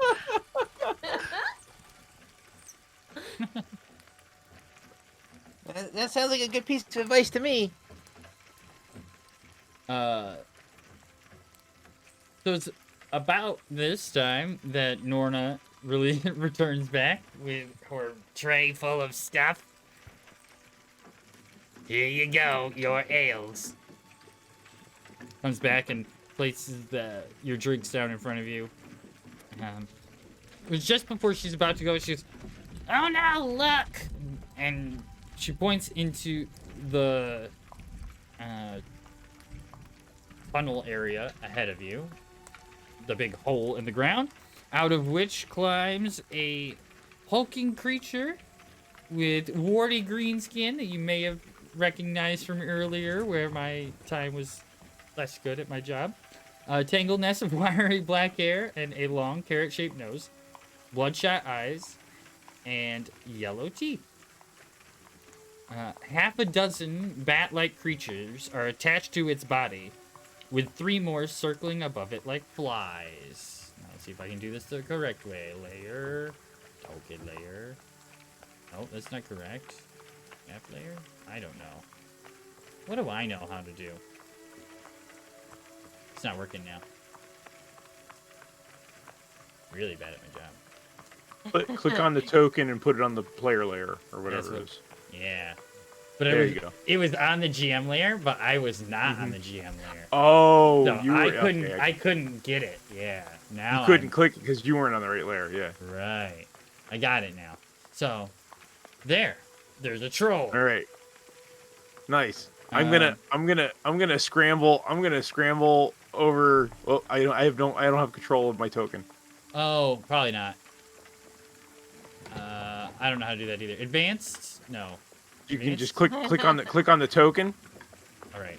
Right. You that's should right. be able to set the settings for the token as to. Settings. Control by all players. Save There you go. settings. There you go. I'm gonna scramble over to here and hide behind the chair. What's that thing? I don't know, but I want its ears. I guess I'll do a perception check or a nature check. What do you want me to do to identify it? Nature. Do a nature check. I'm sure you're not good at those. I'm not. I got a Crit. 7. So you can tell that it is a troll, but you have no idea what those fly things are or what they're doing. What does a 28 get me? You know what those fly things are. So those fly things are called sturges. Those are And- sturges. They are. What's a sturges? They. Bicycle And Valley. you Yeah. just hear Bully's voice come out of Sora's mouth. you hear Norna, your narrator. Norna, the narrator says, a sturge is like a thing that is taking life away from the troll. Oh, so those things are sucking life away from the troll? Ah, so they're parasites. Yes.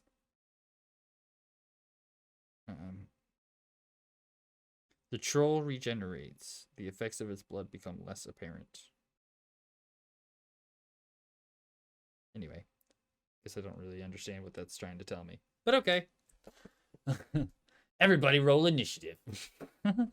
Oh, fun. What should we Hey. do now? If only I knew how to do turn order. That would be the best part, right? I don't know how to do that. 17. You guys are rolling, but you're not in the thing because I don't know how. Yeah. Still don't know how. I'm not good at my job. It's okay. It's fine. Well, It's fine. We can do it on paper, like the old days. No, we can't. I don't have a Yeah. Sure we can. All right. Troll has a 9.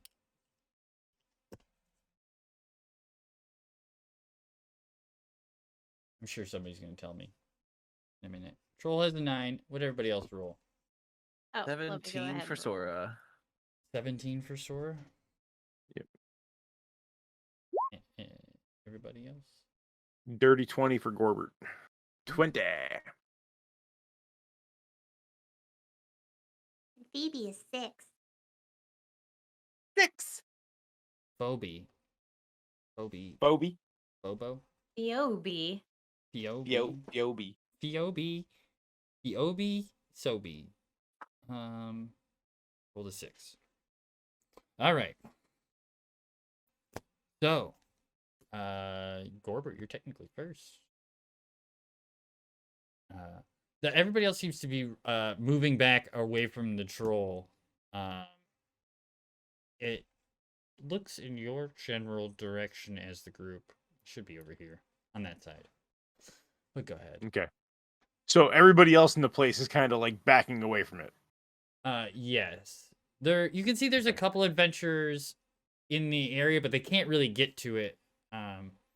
There's too many people in the way. They're like way back in like by the door and stuff. They're not right nearby. Okay.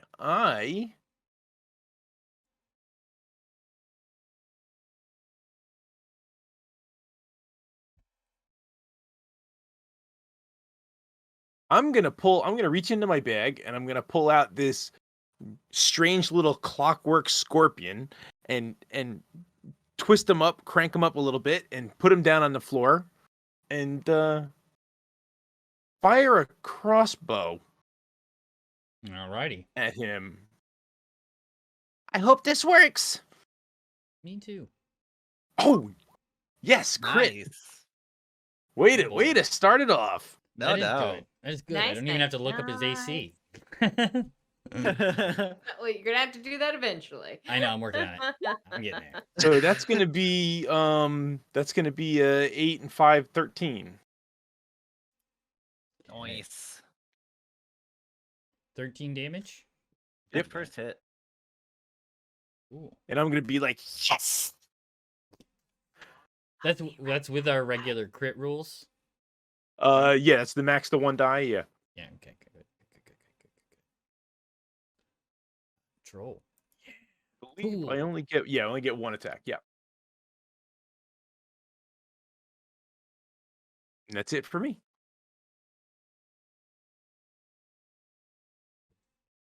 All right.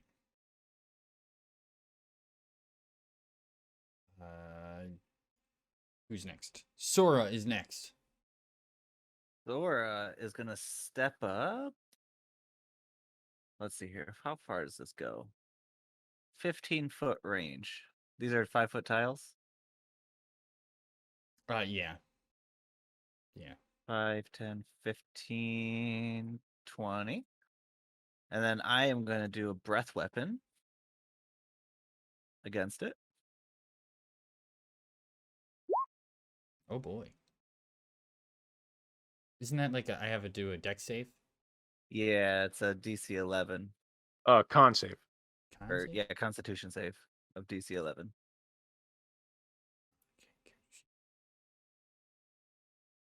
Constitution save, huh? Mm-hmm. 23. Oof. So is that So that's half damage? Yeah, I would assume so. So how much damage was that? Sorry, I am like on 4. a million pages at once.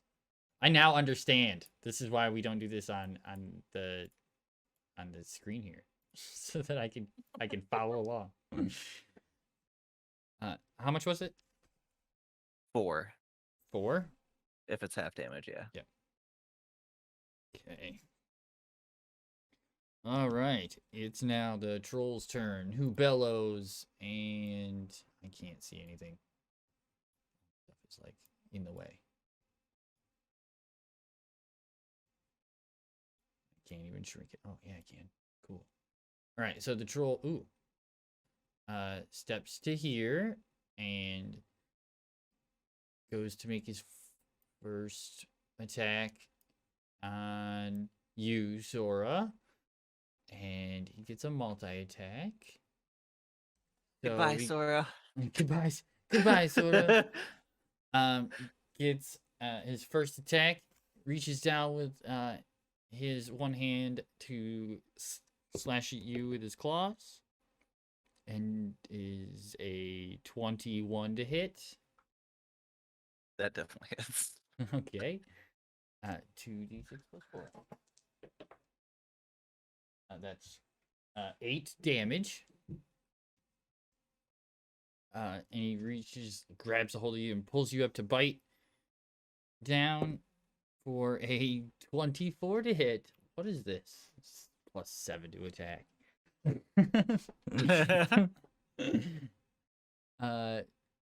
Hits. This is 1d6 + 4. 7 damage. And his last attack, 26 to hit. Oh boy. 15 Sora's damage. down. 15 damage. Sora's down. Sora's knocked down. The troll. Sora's on saving throws. Day 1. Okay, day 1, encounter 1. Oh, Sora, First no! round. Not even like first battle, first round. First round of the first battle. Sora is out. Dead. Okay. It's What is it now- with Dragonborns and going down in the first round? That's I what know, it is. right? That's troll. It is now Phoebe's turn. Well, Phoebe, she's going to cast Magic Stone. The bonus action. As her action, she's going to stick one of those into her sling. And Okay. Magic Stone. You touch one of 3 pebbles and imbue them with magic. You or someone can make a ranged spell attack with one of the pebbles by throwing or hurling it with the sling. If thrown, it has a range of 60 feet. If someone else attacks with the pebble, the attacker adds your spellcasting modifier, not the attackers, to the attack roll. On a hit, the target takes bludgeoning damage equal to 1d6 plus your spellcasting modifier. Nice. Do it. She got a 24. 24, that hits. Does 9 damage. 9 bludgeoning damage. 9 bludgeoning damage. All right. And then she's probably gonna hop off of the table since apparently she was standing on it. And That get the table between her makes and the perfect troll. sense. Yes.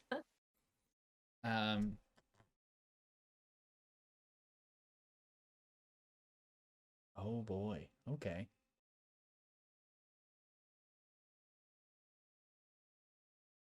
So the troll bellows, and now it's Gorbert's turn. As long as Phoebe's done with her turn, I believe. Yeah, I'm done. That was my Yeah. bonus action, and movement. All right. Well, I'm gonna run the 20 feet to Sora and cast Cure Wounds. Hang on, Sora. I'll help you. So that'll give you 11 points of health, Nice. and then I have 5 feet left, so I'll just back up over here, Oh, thank you. and that's it for me. Before he ends his turn, can I, since I'm up, which one is it? It's Skirmisher. I can use a reaction. If an enemy ends its turn within 5 feet of me, I can move without provoking opportunity attack. So you want May to I move? use that? Yeah. Half my movement. Well, it's your turn now. I know. Oh, you want to move without getting an opportunity attack. Right. Yeah, because Yes. it's them. Okay. So that'd be there. Well, you 5, can 10, disengage 15. I could, yeah. as a bonus action. Yeah, see, because technically that would have been for the round before, because I was top of the Yes. round. So that reaction, so you would have had to Oh, okay. disengage and move. But you can use disengage as a bonus, so you still have I your action. can. Yeah, you still have your Yes. action, so you can move back and still do a thing. Yeah.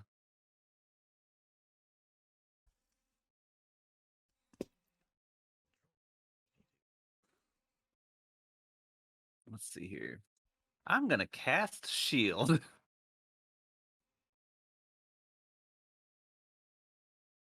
You're gonna cast shield.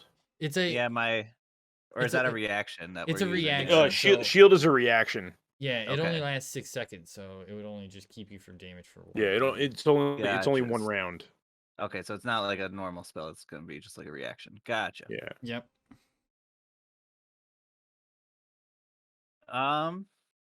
Hmm. Well, I'm gonna pull out my pistol in the bar. Okay. Gorbert likes loud noises. 10. 10 to hit. Hand to hit. Okay. You fire. A loud noise comes out, causing everybody to scream all at once. The troll like ducks a little bit and it shoots over him and it's breaking into the wall. You can hear Dirt go, "Ay, ay, ay," from the other side of the room.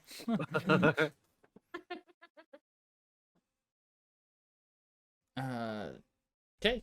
Is that your turn? Yeah. All right. So I now understand what it was saying before.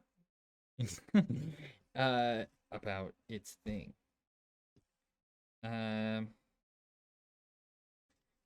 The troll seems to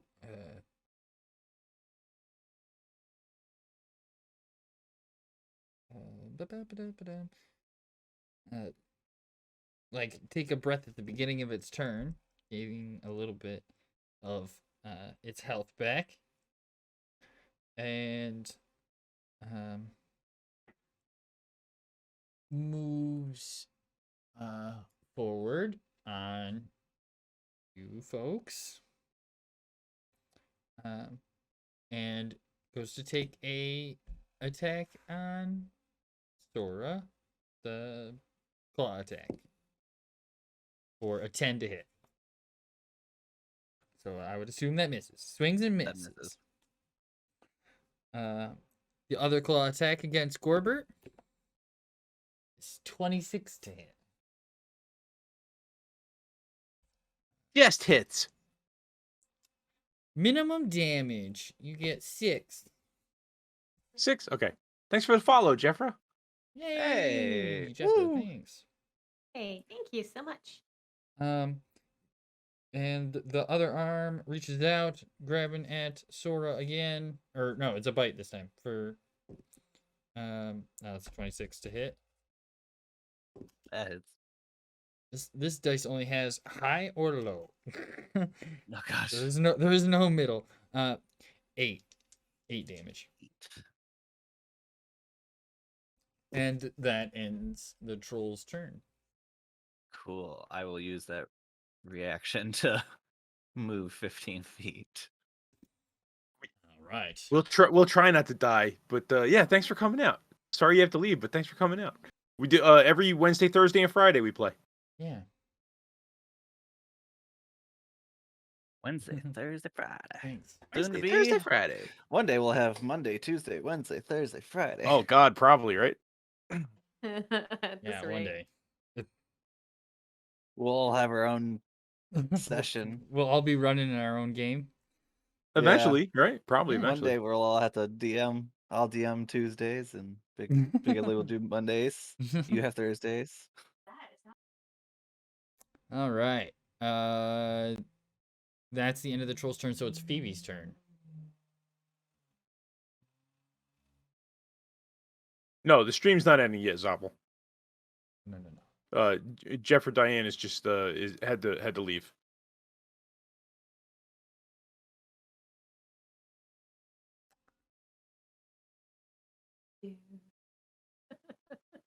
Phoebe. Well, you want to know what? I just want to point something out. For the first time, Yes. Ed's character was not the first one down. It's true. It's true. I feel called out, but okay.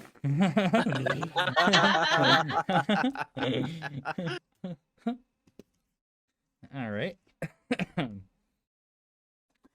It is your turn, Phoebe.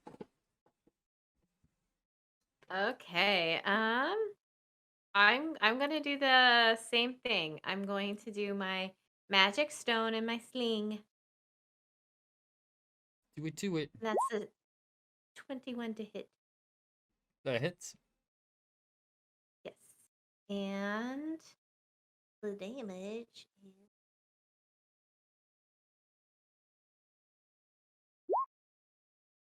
5. And did not have to use my bonus action this time. So let me see if I have any. Um, I'm gonna put a little bit more space between me and and the troll. I think I'm gonna come over here, and that's my gonna- turn. I'm gonna back up. I'm gonna use my I movement. don't think this is a very good idea for me to be very close to him. He looks.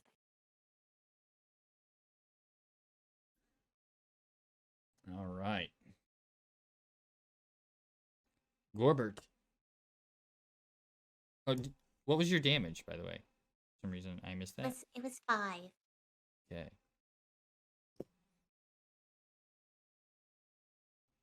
Gorbert. Okay, my turn. your Okay. turn. Okay. I am going to create an eldritch cannon. So Oh, I'm going to use okay. my action to magically create an eldritch cannon, a tiny cannon. Mm-hmm. It's think of it like a like an old like a potbelly looking cannon with two mechanical legs that stand. So I'm 3'5". This thing's probably about 18 or 24 inches tall, right? It's just this bronze and cast iron looking little cannon. The barrel's probably about the size of a racquetball. Like the projectile is probably like the size of a racquetball. So Okay. that will be my action. It appears within 5 feet of me, so it'll be right here. Okay, Okay. right in between me and the table. I don't have a token for it, but I know. I'll keep track of it. I'm working on it. And I am going to use my bonus action to fire it. Let's see, what is it? Going to use my bonus action to fire it at the troll. It'll be okay, so it'll be the force ballista. So it's gonna be a range to hit. Okay, so let's get over attack.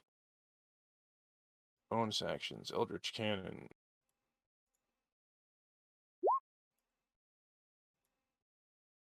No, I didn't want flamethrower. What's that? That's not what I wanted. It's just supposed to be a ranged attack. All right, here, let me do it this way. Get it together, Gorbert. This is a whole new thing. There's a stupid little window like blocking everything on my thing.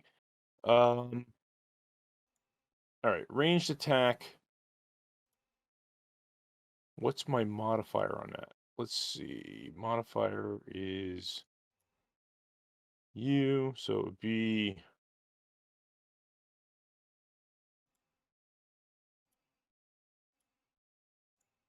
so it's a +4. Okay, so let's just do it this way. Does a 13 hit?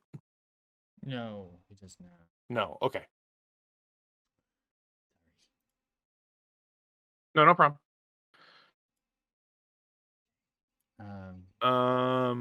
Okay, cool. Yeah, that's fine. I can't get it to move. I don't know if you can move it or not. Can you move it? No, you should be able to right click on it and set it It to says me though. so. I say it says controlled by. It says determined by character settings. Oh, okay. Non-generic token. Oh, there we go. Controlled by all players. Or Gorbert. Save settings. There. There we go. Okay, cool. And now the other thing I wanted to do was find somebody to this guy. But oh well, okay. Never mind the name.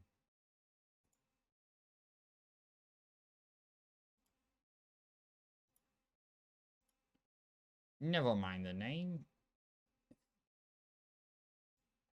Okay.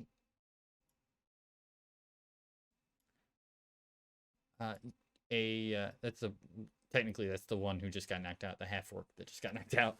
But anyway, an adventurer makes it over to the group to help. Whose turn is it?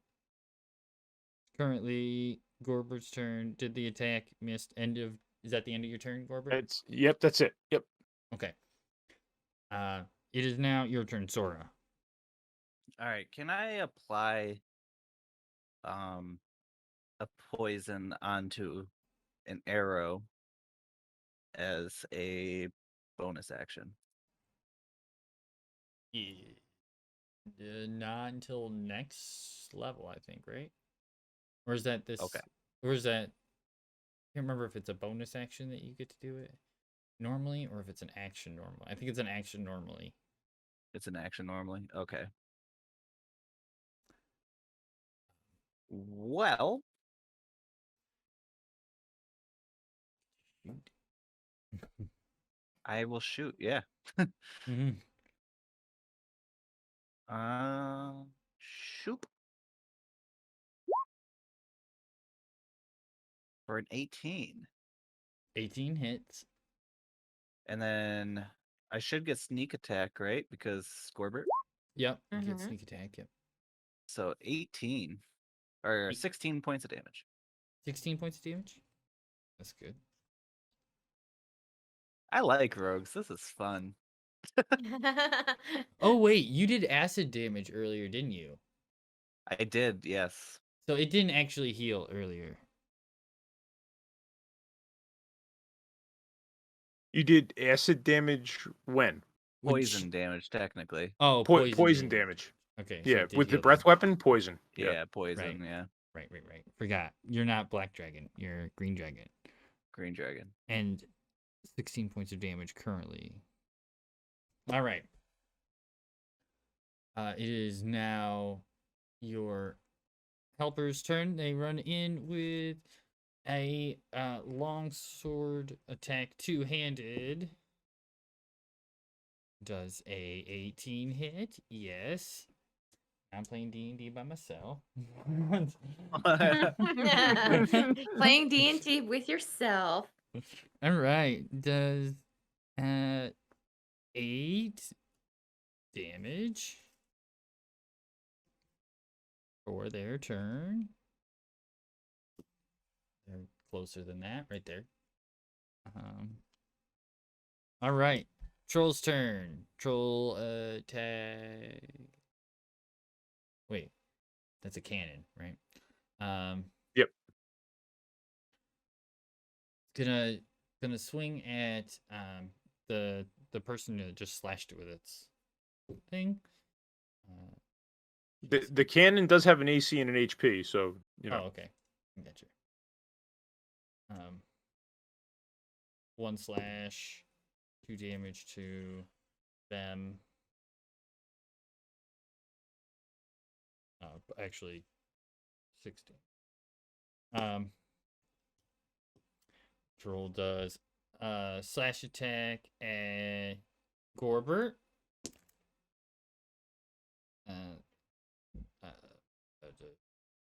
24.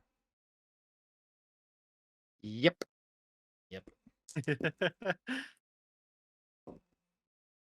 That's 12 damage. And That stung a little. that stung a little, probably. A little bit. And he's gonna try to bite the cannon. Okay. 25. That's strong 25 jaw. to hit? Yeah, that hits. Strong jaw. Oh, max damage. 10 damage.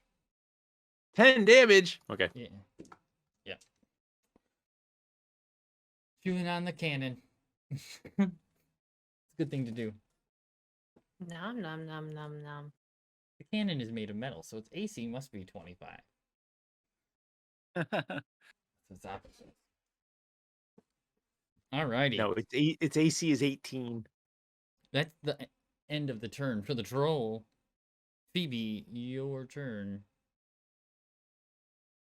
I'm gonna keep going where I've been going.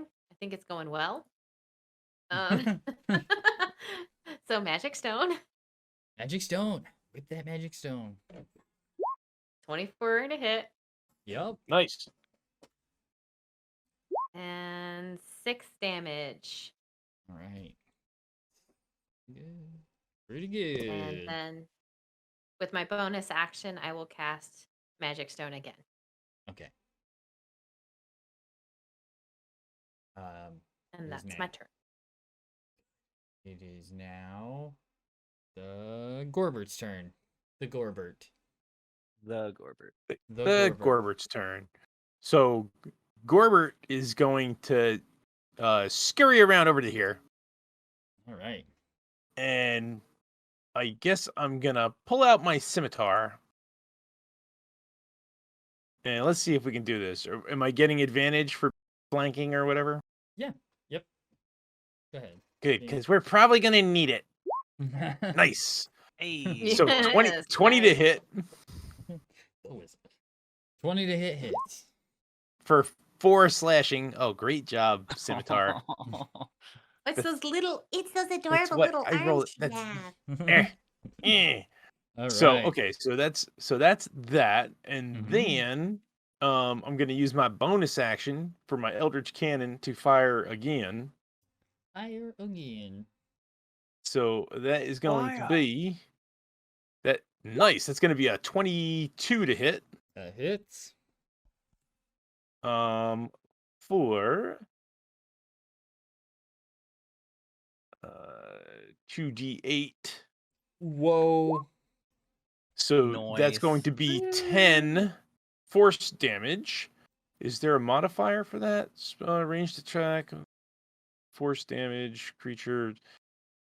Doesn't say I use my modifier. Okay. 75. Yeah, so 10. 10. And yeah, it'll stay right there. Yep, I can move it up to 15 feet, but it'll stay there. All right. Sora, your turn. I want to use my daggers, but Yeah, Overguard. The Zapple. I got a question. So, where is it? 2-weapon fighting. Does that equate for like thrown weapons? What do you mean? Could you throw 2 weapons? Yeah. Let me look. I just updated that Zoppel, sorry. Yeah, 2 thrown weapons? Yes, as long as they both have the light character. Or simple or light. Yeah, so you could throw 2 daggers, yes. Cool. I'm gonna throw 2 daggers. I'm going to throw 2 daggers. Well, that's a 10. That's a miss. So here goes the second one. 10 to hit, misses. And a 9. No. And the other one kind of misses. You've noticing now that thrown Sora's- both your daggers. Sora's really not good with ranged attacks, even though it seems to be like her thing. It's not And I'm not like- her thing though. She's very It's not her Sora is thing. very up close and personal. Yeah. Which is weird for a rogue. Sora is like Well, she's walking down the road while you're dying. Yeah. You know, because you've been poisoned and you're dying. And she's already gone. You just don't know it yet. Yeah. You're That's dead. You Sora. just haven't figured it out yet. Why is the gnome so tanky though? The gnome wizard is the tank. All right. Artificer. I guess you're not a wizard. You're just like almost Yeah. a wizard. I'm an artillerist. Mhm. Okay. Is that the end of your turn, Sora? Yeah. Yeah. You didn't roll a natural 1, right? No. Okay. So both of your daggers are on the floor somewhere in the bar. Yeah, you were gonna send him down the hole, weren't you? Hey, I don't I control the thought dice. about. I'm like, do I want to throw this? A hole right there, but It's a big old hole. So it is now the other adventurer's turn.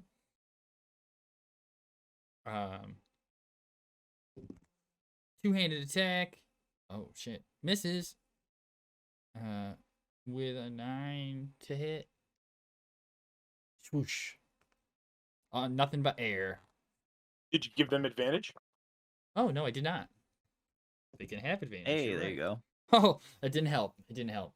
Oof. Oh no. Whoosh, just air. Troll's turn. The troll takes a big deep breath. The flies start to flap. Seems to have healed a little bit.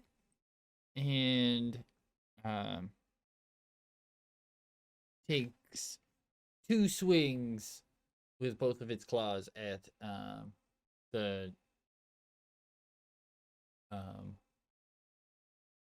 Badoo, the guy that just attacked it, but missed. 26 to hit and a 15 to hit. 6 and 6. 12, 18, 20 damage. knocking what is it called, Yagra, down onto their back. Still alive, but they look pretty damaged, and it's going to attack your cannon with its bite attack. Was it 19 to hit? Oh, yeah, it hits. 1 damage. 1 plus 4. 5. 1 plus 4? All right, Yeah. cannon's down. Done. The cannon's gone. All right, that's the end of the troll's turn. Okay. I'm a DM. I made it die. You killed something. Bravo. It's got an X on it. It's dead. Yep. All right. I marked it and everything. Phoebe's turn. Phoebe will come up behind Sora and like give her a pat on the back and say, "You're doing so good," and cast Cure Wounds. Oh yay! Yay! You got Oh, 9 that feels healing. good. Next time you won't be so mean to me, right? I'm never mean to you. I'm just realistic with you. And then I'm going to put Sora between me and the troll.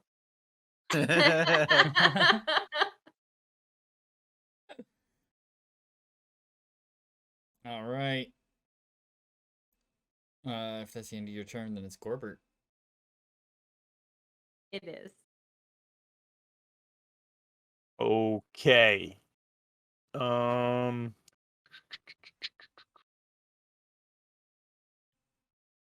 going to reach into my magic bag and pull out that little Pokeball looking thing, and I'll kind of twist it around and point it at the troll and cast Firebolt. Ooh. 11 to hit. No. It's just gonna go and puff smoke, and I'm gonna stupid ball. Oh, I get advantage, right? I get advantage. Hang on a second. Yeah. You do. Yeah, crit, baby. As you're smacking it. Stupid ball. As I'm stupid smacking ball. it, as I'm smacking it, it goes. All right, so that's gonna be that's gonna be 19. Oh. 19 fire damage. Nice. So the fireball shoots out of it. How do you want to do this? Nice. Well, I guess all the little sturges, all their little wings will burn off and they'll fall to the floor, and then the troll can just kind of like get all kind of bubbly skin, and he'll fall to the floor too. Yep, that happens just like that. Just like that. The fireball engulfs the troll, burning all the sturges. They all crisp up and bounce around on the ground. And the troll skin all blisters up and bubbles. It falling down onto its back with a big roar, almost on the helper, who's nameless, who stands up and dusts themselves off. That's it for the troll. Troll dies. Everybody cheers. And I'm gonna jump up and down like, yeah, I know it worked. And then I'm gonna look around like kind of compose myself. I knew it would work. Just gonna put it back in my bag. I'll run over. I'll be like, "Oh my gosh, Gorbert, that technology stuff's kind of cool. It's so pretty." See? That's what I'm trying to tell you. Technology's awesome. It's awesomer than nature. I don't think so, but maybe next time you can make it work the first time. It did work the first time. I mean, it kind of didn't. Yeah. I'm just gonna turn around and sit back at the table, like in a huff, like whatever. So Zora would like to see if she can harvest anything from this troll. Of course she does. of course she does. So, as I skin it. I skin it, and I skin it. So you start to like bend down and like start to cut through the troll, trying to harvest something from it. You see a Norna comes hurrying over with a tray with these small red glasses on each of them. There's a few on there, and hands one out to both the adventurer. She comes from over in this direction. The adventurer that came to help you, who takes one and starts to walk away into the crowd, and heads over to you, handing one to each of you. If you drink those, it's the red potion from Oh, nice. before. From the labyrinth. Yes. Oh, the what was it? The potion of renewal. Yeah. So Yeah. it's a basically a short rest plus 5 temp hit points and full health. That's pretty handy. That is. It is. And get everybody back to normal. Thank you for thanks for helping us out. You're very welcome. I did a lot of the work.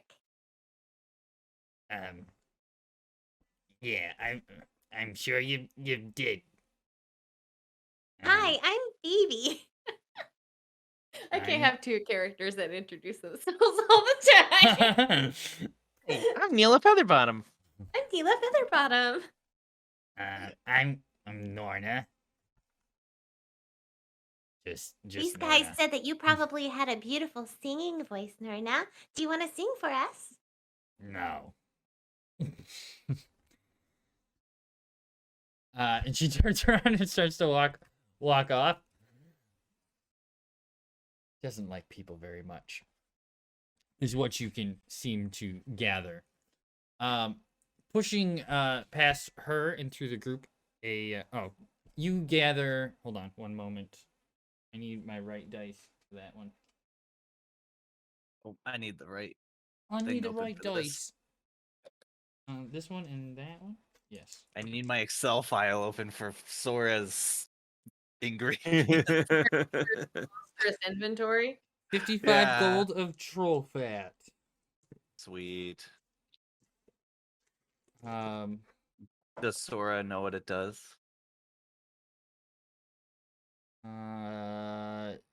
maybe. What would you like? Nature? Oh, I actually had a sheet with a bunch of that stuff on it. Let me just. Gorbert's just gonna be looking go at ahead, you nature. in disgust. Go ahead and roll a nature check. Crit. 28. Nice. Nice. Yup. You know what it does. That's why she went straight for it. But do you? But I don't. Sora knows, but you do not. It can be used in a potion that might grant a higher AC, so protection from damage, but it also might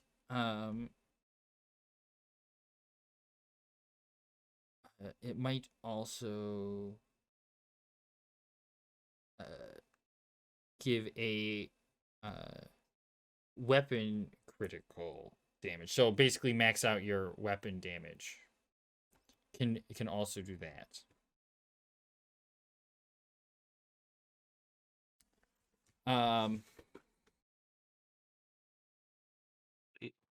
All right. So, pushing through the group towards you, you can see a man.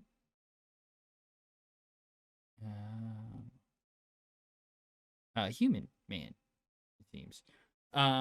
Pushing through the group, the crowd of people. He stops to talk to the adventurer that helped you, but the adventurer doesn't seem to care what he has to say. It just puts one hand on his shoulder and pushes right through him, walking through the group. So the adventurer that helped us is walking back into the crowd, like away from us. Yes, Okay. walking this way, and this person stops them here to talk to them real quick, but they just push straight through and don't want to listen to him. And he continues on over to the group.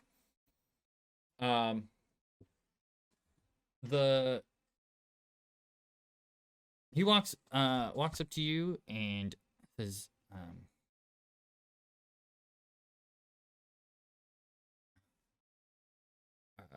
walks like a little. When he gets over by the troll, he like takes like big wide steps around the troll, saying, "Hey, you guys are adventurers, right? I could really use your help. Can we have a seat? Talk?" I'm already sitting, so you're weird. You would know. He gets around the table and finds a seat and sits down next to you guys. From a distance, his purple jacket that he's wearing, suit jacket, looked nice from a distance. But once with him sitting like right there at the table, you can see that it's kind of old and a little worn around the edges. He says, "You guys were really brave in there." Why, thank you. It wasn't in there. It was just like right here. You're weird. Yeah, exactly. I had valuable stuff I wanted. I am Bolothamp Gedarm, chronicler, wizard, and well, a celebrity, if I do say so myself. At your service. A Volo what? Bolothamp Gedarm. That's a mouthful. You might know me. What are you a celebrity for? I'm a bit of an author, you see. Oh, Written a few what books. What books have you written? Oh, did a book about Waterdeep, and I've done some books about some other cities in the area. I've read a couple books about Waterdeep. I don't remember one that you. Well, it's there's plenty of you could get some down at the bookstore. My name is all over down there. Volo's Guide to Waterdeep. There's Volo's Explorer's Guide to the Sword Coast. Currently, I'm working on a book about spirits. It's not really going all that well. But that's not the point. I'm in I'm in need of some help here. What kind of help? You see, I had a friend, and I believe it's my fault. Well, maybe not entirely my fault, but at least somewhat my fault that he's missing now.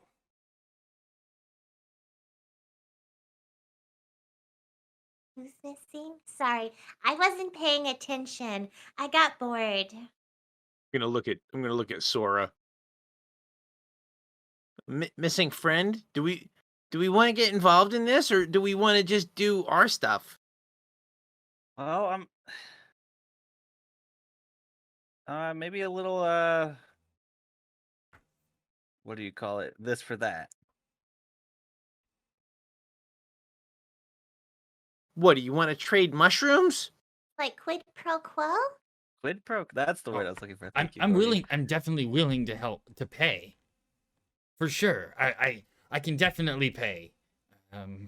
He looks a little nervous. Even though he's saying that he has money, he's sort of touching his coat, looking for a pouch. I can pay. I promise. Maybe not everything right this moment, but I could definitely give you some to get you started. But Do you know how to get back to Theros?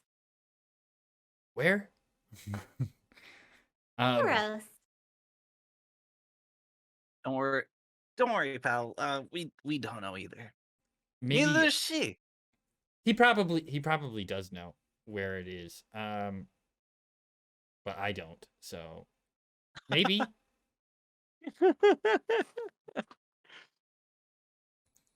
How long has your friend been missing? just since last night. We went Has out. he We went out really drinking. gone missing? I mean, maybe he's passed out in a back alley. Maybe he got beat up and he's just still sleeping. Well, that may very well voice- be, but I would my really voice is getting appreciate more it if annoying. it was found. that may very well be. I don't doubt that in the slightest. But I haven't seen him.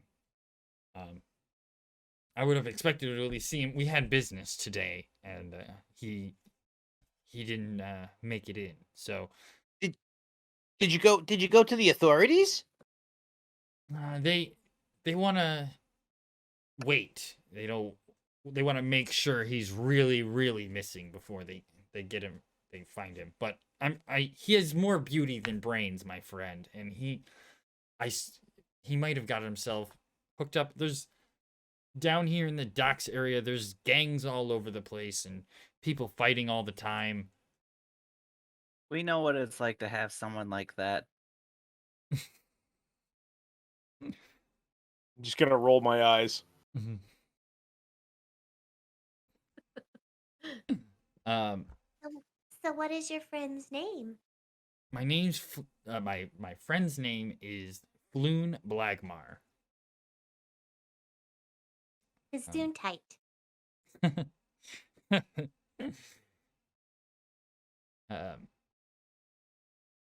But I would really love it if you guys would find him. He might have even been kidnapped. Well, have you gotten anything for like a ransom? We haven't actually. Then how do you know he was kidnapped? It's just something He that doesn't. That's what he just said. He said he may have been kidnapped. He said he may have. He doesn't know where he is or what happened to him or to help him. I'm We not went out- listening to you anymore, Gorbert. You're being mean. We went drinking downtown. We went to a couple of different bars. We were at the Skewered Dragon, and that was the end of the night for me. And I left him there to continue drinking. He wanted to stay, but I said I had enough, and I called it for the night. So I left him there, but he hasn't been seen since.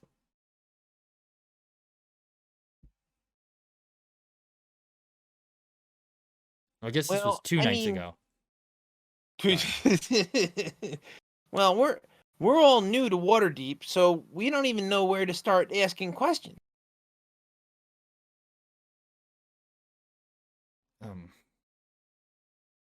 Well, I guess you could We start don't at the have we don't have Skewer any we don't Dragon, have any maybe. contacts in the town. I mean, I suppose we could go to Skewer Dragon, but you could go to the Skewer Dragon and ask too. Right, but if he did get himself into trouble, that's where the adventurers come in, and you guys would be able to help get him out, maybe. What kind of business were you? Business. Business. The Business. nunya kind. In the business yin. What sort of business were you guys up to? Does he have any enemies? Anybody who wants him dead? Well, I don't think he has too many. I mean, we do a little bit of gambling here and there, but I don't think he has anybody that wants him dead per se. But he has tendency to get himself into trouble if he has, without trying. So, I mean, he was helping me with the book I was writing. I was writing a guide, Volo's Guide to Spirits and Specters. At least that's what I was trying to. But well, it's not going all that well, and I'm about to hang up that book.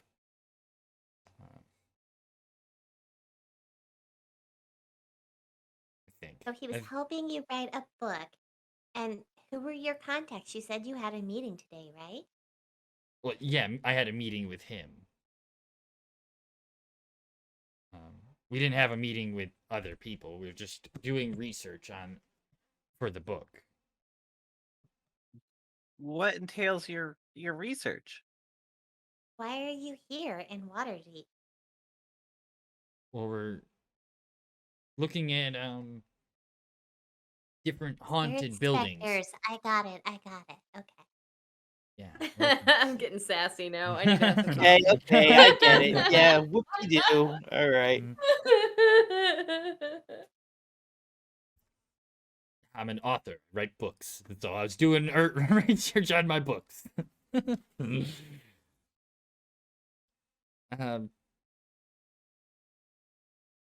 Okay, so I'll offer you guys, if you'll help me track them down, I'll give you 50 gold each now, and 10 times as much. He looks a little Each? worried.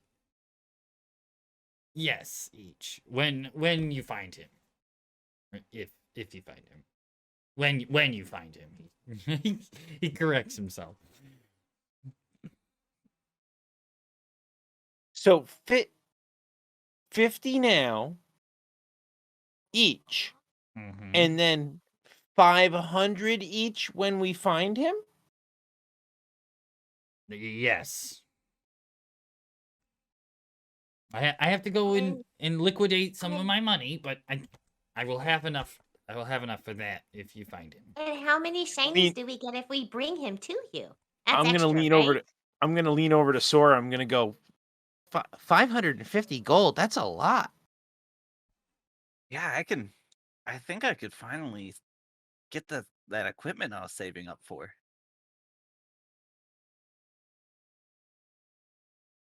You want to help him?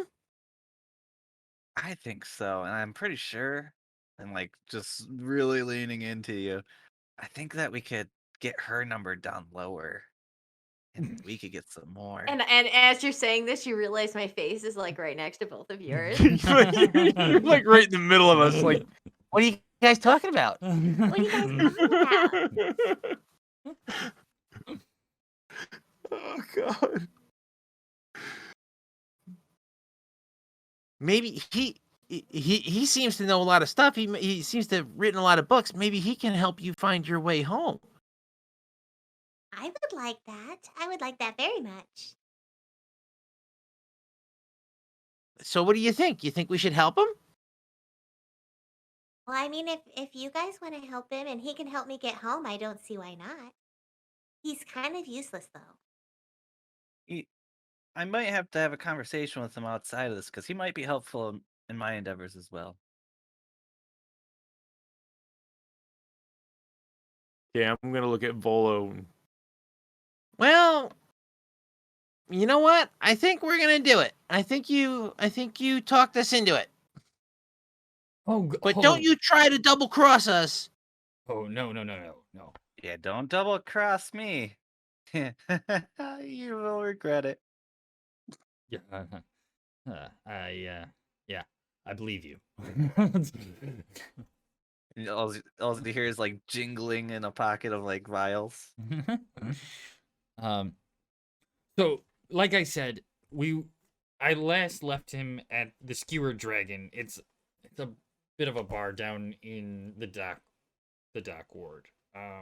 Oh, we were told not to go to any places down there. Well, I recommend that you start your search down there. Be careful. It is dangerous. With the Zentrum and Xanathar guilds around, that's pretty much all they do is fight down there. The what and the what? The Zentrum gang and the Xanathar gang. Two gangs that hang out inside the city, but they're at a little odds right now, and they have a tendency to break out into squabble from time to time. Is Bricky still here? Bricky is still there. He's been hiding for a little bit, but he's now sitting behind at the table. Okay. Ricky, do you think you could take us back down to the dock to the Skewered Dragon on your way back to the ship? I hate to bother you, but you seem to know your way around. Yeah. I probably could take you on down there. Yeah. I probably could bring you down there. Oh, okay, Mr. Volo. It looks like we'll go ask about your friend. What you said his name was Floon? Yeah, his name is Floon. Floon. Blagmar. Blagmar. 2 A's. Blagmar. Okay. Gesundheit. He's a good-looking red-haired boy with 28 or so, freckles on his face, carries himself well, dresses fairly nice.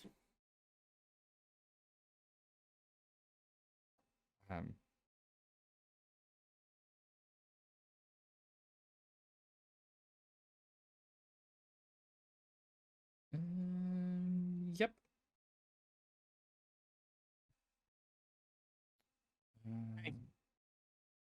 I'm gonna like scan the area one last time and see if I can see that adventurer that helped us. Go ahead, roll perception.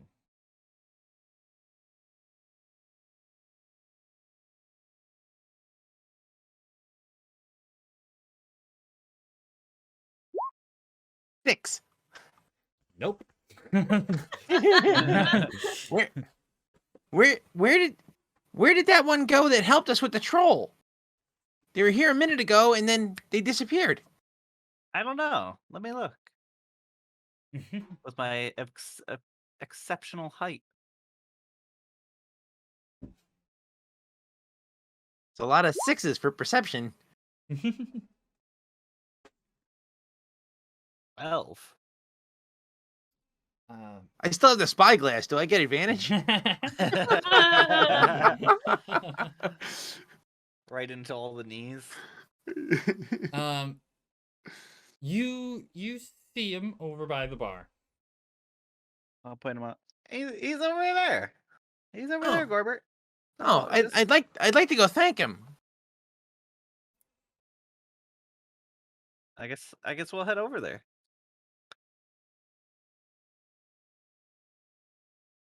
Alrighty. Excuse me. So this is a dark-haired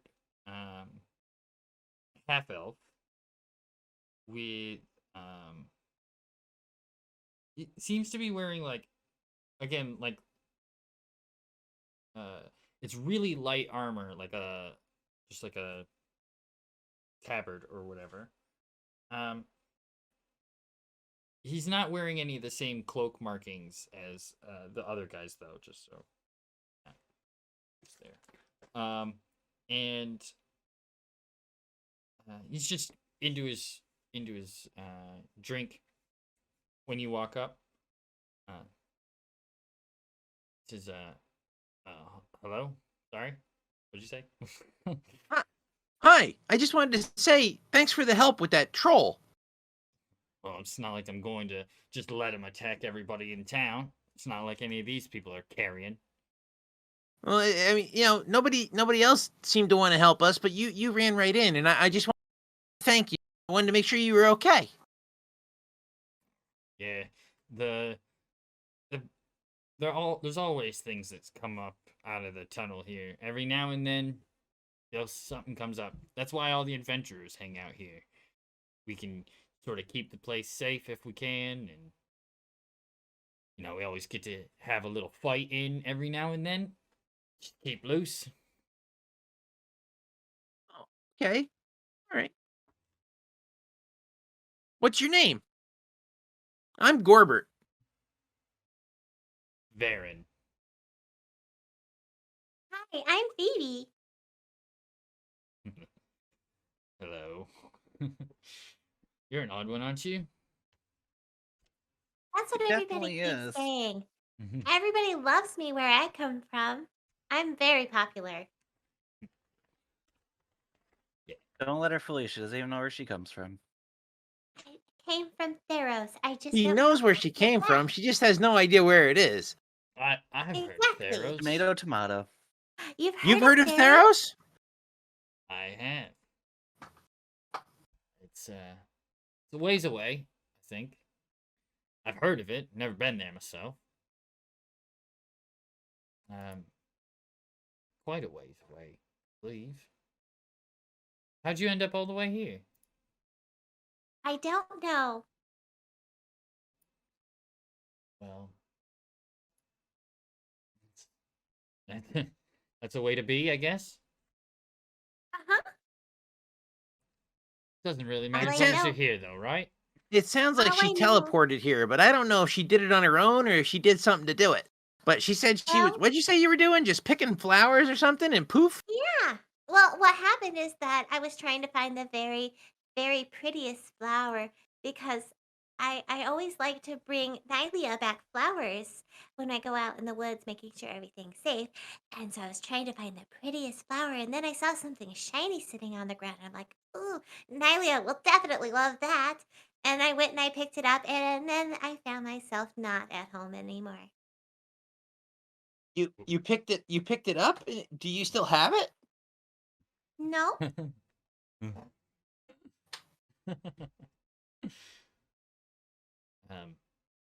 The half elf goes, yeah. That's quite a story. I have no idea how you got here either. Well, it sounds to me like whatever the object was that you picked up was either enchanted or cursed, and it teleported you here. If you came here, probably cursed.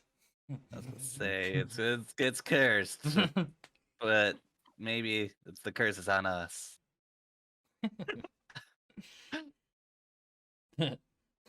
He chuckles a bit into his cup as he's trying to drink.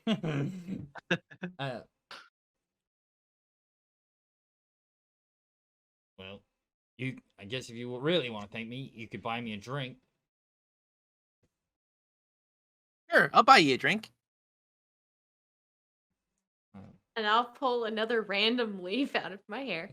Oh no, it's not random. I actually pick one that I know exactly where it is in my hair, and I pull it out because I know what every leaf and flower and twig is in my hair. And then I hand it to him, and I go, here, this is because we're friends now. A leaf? Is there, It's from nature. It's so pretty.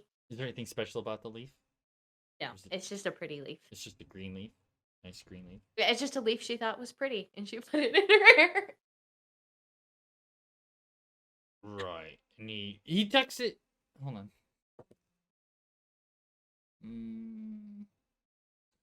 on. He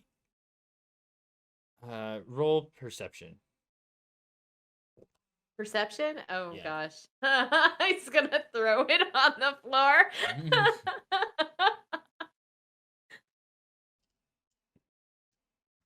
That's an 8. So he looks like he puts it on like an inside pocket, but just drops it on the floor. When I'm standing around the room, do I happen to notice this leaf on the floor? No.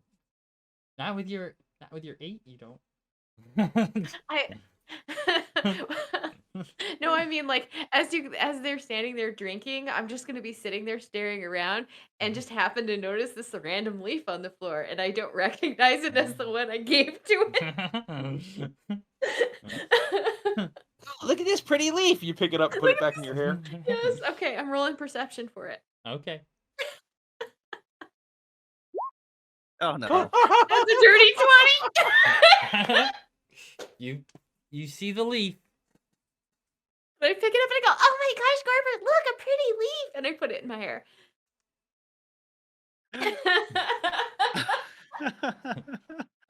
Viren, that's his name, right? I can't even remember. Viren goes. Baron. Yeah.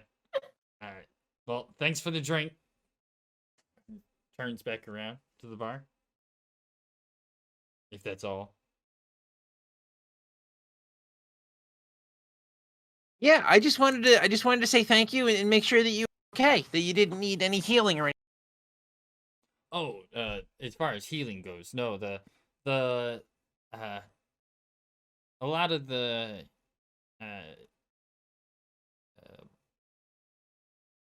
wait staff here are actually low-level clerics, really.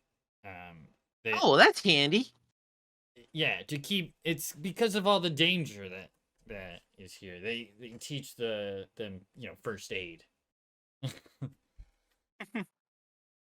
And they have a potion brewery here that helps with those healing potions that you guys probably were given after the battle. A lot of Yeah, people- the barmaid gave us one. Yeah, a lot of people in Waterdeep don't carry weapons or wear armor. It's fairly safe outside of like the dock area, and as long as you stay out of Undercliff. Before I forget, I'm gonna go pick up my daggers. Yes. Your batteries? The My daggers. Oh, your His daggers. batteries. My daggeries. Your daggeries. All right. Yeah, you go pick up the daggers. Somebody has taken and rolled the dead body of the troll down into the pit and just you can hear it fall. It takes a little while to make it to the bottom.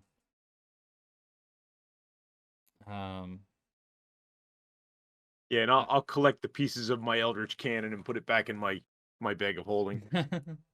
Destroyed your Eldritch Cannon. Sorry.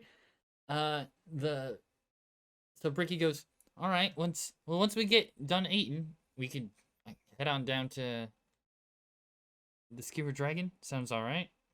Okay, Yes. sounds good. You guys finish up your meal, and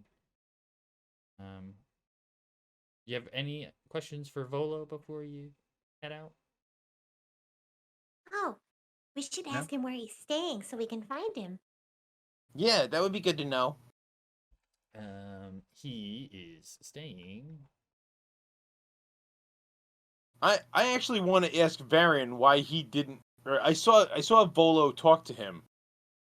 So did Volo ask you? Did this guy ask you to go find his friend? Well, he started to ask me something, but I'm not. I'm not about to go out on some random jaunt through the wherever. I got places to be. Oh, okay. Fair enough.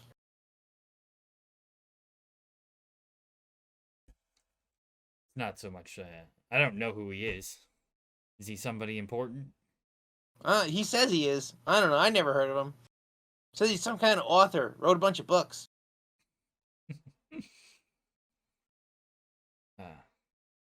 Maybe. I haven't read any books. I don't know. I read a few, but none with his name on it.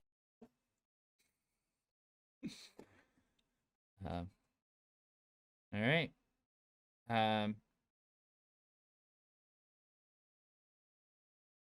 That's. You want to end it there? It's 9 o'clock. Yeah. Yeah, we can end it there. Sure. All right. Oh, where is he staying? So I have it for the note. Oh, Yeah, so where, where he where's is- he staying? He is staying at where's the bar? List of inns, I think. Taverns. Inns. He is at Black Star Inn in the Trade District. Not looking at that map anymore. We can go to the map. Go to the map. By myself, with everybody. Take everybody to the map.